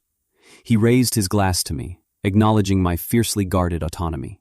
He agreed without a single argument, accepting the firm boundary I had just drawn. We shook hands right there over the pristine white tablecloth, cementing a strictly professional, immensely powerful partnership built on mutual admiration and absolute focus. 7 months passed since that quiet celebration, bringing an absolute, crushing finality to the chaos my former husband had unleashed. The morning was cold and gray when I walked through the heavy metal detectors of the federal courthouse downtown. I bypassed the crowded media pens and quietly slipped through the heavy wooden double doors of courtroom 4. The massive room was packed with defrauded investors, corporate lawyers, and federal agents. I took a seat in the very back row, blending into the shadows of the gallery. A heavy side door opened, and 2 armed marshals escorted the defendant into the room. Julian looked completely unrecognizable. The arrogant, slick founder who had strutted across the stage was entirely gone. He had aged 10 years in the span of 7 months. His face was hollow and haggard, his skin carrying the sickly pale pallor of a man who had not seen genuine sunlight in weeks. He wore a baggy, standard-issue bright orange federal prison jumpsuit. His wrists were bound by heavy steel chains that rattled loudly in the silent courtroom as he shuffled toward the defense table. He looked small, broken, and utterly pathetic. The federal judge, a stern woman with decades of experience dismantling white-collar criminals, stared down at him from the elevated bench. She did not mince her words during the sentencing phase. She systematically tore apart his carefully constructed illusion of genius, reading aloud the precise details of his $70 million embezzlement scheme. She highlighted his immense greed, his breathtaking arrogance, and the callous way he had attempted to frame an innocent employee to save his own skin. The entire room held its breath as she raised her wooden gavel. The judge declared that wire fraud of this magnitude required a severe, unyielding consequence. She sentenced Julian to exactly 12 years in a federal penitentiary without the possibility of early parole. The heavy wooden gavel slammed down onto the sounding block with a sharp, echoing crack that sealed his fate forever. The sound seemed to jolt Julian out of his frozen stupor. Knowing his life as a free man was officially over, he turned slowly around to face the crowded gallery behind him. His bloodshot, terrified eyes desperately scanned the rows of hostile faces, searching blindly for a shred of pity or forgiveness from the people he had robbed. His frantic gaze swept over the investors, past the federal agents, until his eyes finally locked onto the very back row. He saw me sitting there in the shadows. I did not smile. I did not glare. My expression remained a perfectly cold, unreadable mask. I simply sat there in absolute silence, watching the man who had tried to sell me for $18 finally face the devastating, inescapable consequence of his own colossal hubris. The heavy oak doors of the federal courthouse swung shut behind me for the final time. The cold wind whipped through my dark hair as I descended the granite steps, but I did not pull my tailored winter coat tighter. I let the sharp, biting breeze wash over me, carrying away the last lingering remnants of the man who had tried to sell my dignity to the highest bidder. Julian was gone, locked away in a concrete cell for the next 12 years, and I was stepping into a world I had built entirely on my own terms. My driver waited at the curb, holding open the back door to my SUV. I slid into the quiet leather interior and gave him a single destination. We were heading home, but not to a domestic sanctuary. We were driving straight to the epicenter of my new empire. The iron gates of my estate swung open smoothly as my vehicle approached. Just 7 months ago, this was the exact driveway where my former mother-in-law and sister-in-law had gleefully thrown my folded sweaters into the dirt. Now, the sprawling property was completely unrecognizable. I had gutted the mansion down to its studs. Eleanor had decorated the house with gaudy gold trim, heavy velvet drapes, and absurd crystal chandeliers meant to project an illusion of old money. I stripped all of that toxic vanity away. In its place stood a sleek, modern fortress of tempered glass, reinforced steel, and matte black finishes. This estate was no longer a hollow monument to a fraudulent tech chief executive officer. It was the highly secure, primary headquarters of Aegis Forensic Group. I walked through the reinforced front double doors and was immediately greeted by the intense, focused hum of high-stakes corporate warfare. The expansive main living room where Julian used to host his lavish, deceitful investor parties had been meticulously transformed into a massive, open-floor command center. Dual-monitor workstations lined the perimeter, and dozens of elite financial analysts moved with purposeful urgency. At the center of the room, standing confidently in front of a massive, transparent digital whiteboard, was Marcus. He wore a tailored navy suit, completely in his element as our chief compliance officer. He was actively directing a team of junior auditors, using a laser pointer to trace complex routing anomalies in a newly acquired corporate ledger. When I walked past the analytic pit, the frantic chatter in the room quieted down.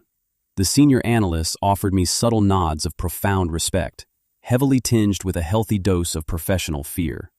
They knew exactly what I was capable of executing. Marcus caught my eye across the room and offered a warm, triumphant smile. We did not need to exchange a single word. He was a brilliant man who had been treated like a disposable accessory by my former in-laws. And now, he was commanding a multi-million-dollar division, holding the financial fate of corrupt corporate executives right in the palms of his hands. I returned his smile and continued down the glass hallway, pushing open the heavy door to my private corner office. This space used to be Julian's master suite, where he had plotted his offshore embezzlement schemes. Now, it was a pristine, minimalist sanctuary of absolute control. Floor-to-ceiling windows offered a panoramic view of the rolling hills, but my attention was drawn to a single item hanging prominently on the dark accent wall behind my mahogany desk. It was not a prestigious university diploma or a flashy corporate award. It was a simple, minimalist black frame containing a certified bank check written out for exactly $18. I walked around my desk and traced the edge of the smooth glass frame with my fingertip. That tiny, insignificant sum of money was the exact price my husband had slapped on my head in front of 400 elite guests. He had handed me a microphone and demanded I play the role of the useless, boring accountant so he could feel like a powerful titan. He never realized that by publicly defining my professional worth at $18, he had fully funded his own spectacular execution. That humiliating night at the Grand Atrium was not the end of my story. It was the exact moment I decided to stop shrinking myself to fit inside his fragile ego and instead burn his entire fraudulent reality to ashes. I had taken everything from him, his wealth, his freedom, and his home, and built a legitimate powerhouse from the wreckage. A soft knock at my office door broke my intense concentration. My senior executive assistant, David, stepped into the room, holding a thick, securely encrypted digital tablet. He looked completely professional, but there was a distinct, urgent tightness in his jaw. "I apologize for the interruption, Vivian," David said, walking briskly toward my desk. "But we just received a highly classified data packet from Sterling's private equity group. He said it requires your immediate, undivided attention." I pulled my gaze away from the framed $18 check and sat down in my leather chair. "What is the target?" I asked, my voice dropping into a sharp, clinical register as I prepared to shift gears. David placed the glowing tablet directly in front of me and tapped the screen to unlock the encrypted file. "It is a massive investment bank," David revealed, leaning forward slightly. "Sterling's internal team is showing severe, catastrophic signs of localized embezzlement, masking a massive, unprecedented liquidity crisis. The board of directors is completely blind, and the chief executive officer is desperately trying to route billions through shadow accounts before the federal regulators notice the missing capital. I stared at the staggering numbers illuminating the bright tablet screen. A slow, dangerous smile spread across my face. The dangerous game continues, and I never lose. I accepted the encrypted tablet from David, offering my assistant a quiet nod of dismissal as the heavy glass door clicked shut behind him, leaving me alone in the expansive corner office. I did not immediately look at the new financial data. Instead, I carried the glowing device across the polished hardwood floor and pushed open the heavy glass doors leading out to my private balcony. The sharp wind sweeping off the bay caught my hair. I stepped up to the reinforced glass railing and looked out over the sprawling, glittering skyline.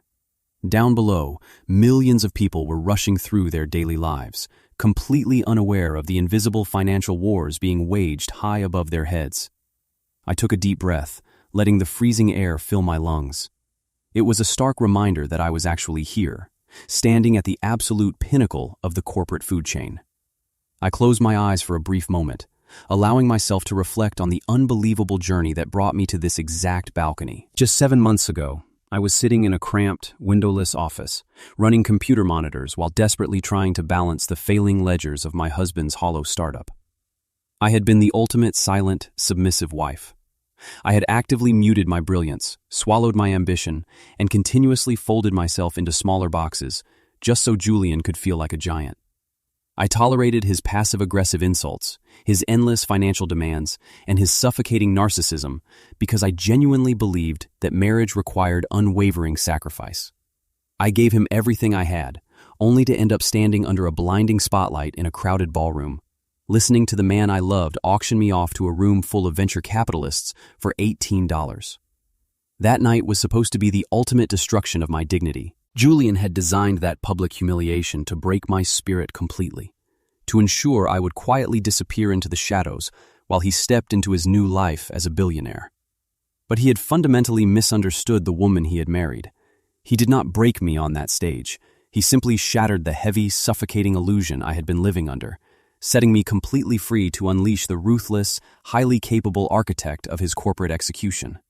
The mainstream media and the elite socialites of the city still whispered about the mysterious sequence of events that led to my ultimate victory.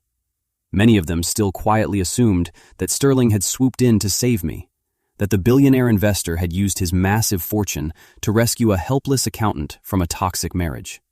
But standing here, looking out over the empire I had built, I knew the absolute truth. My power never came from Sterling's $12 million check. His money was nothing more than a temporary key used to unlock a door. The actual weapon that dismantled my husband's corrupt syndicate was my own relentless competence. It was the thousands of grueling hours I had spent mastering the intricate architecture of forensic auditing. It was my unique ability to look at a wall of fabricated financial data and instantly spot the rotting, deceptive core hiding underneath. I had not relied on a wealthy savior to fight my battles. I weaponized my intellect, forged an unbreakable alliance with Marcus based on mutual respect, and orchestrated a spectacular, devastating takedown entirely on my own terms. My unwavering self-respect was the true foundation of my newly reclaimed freedom.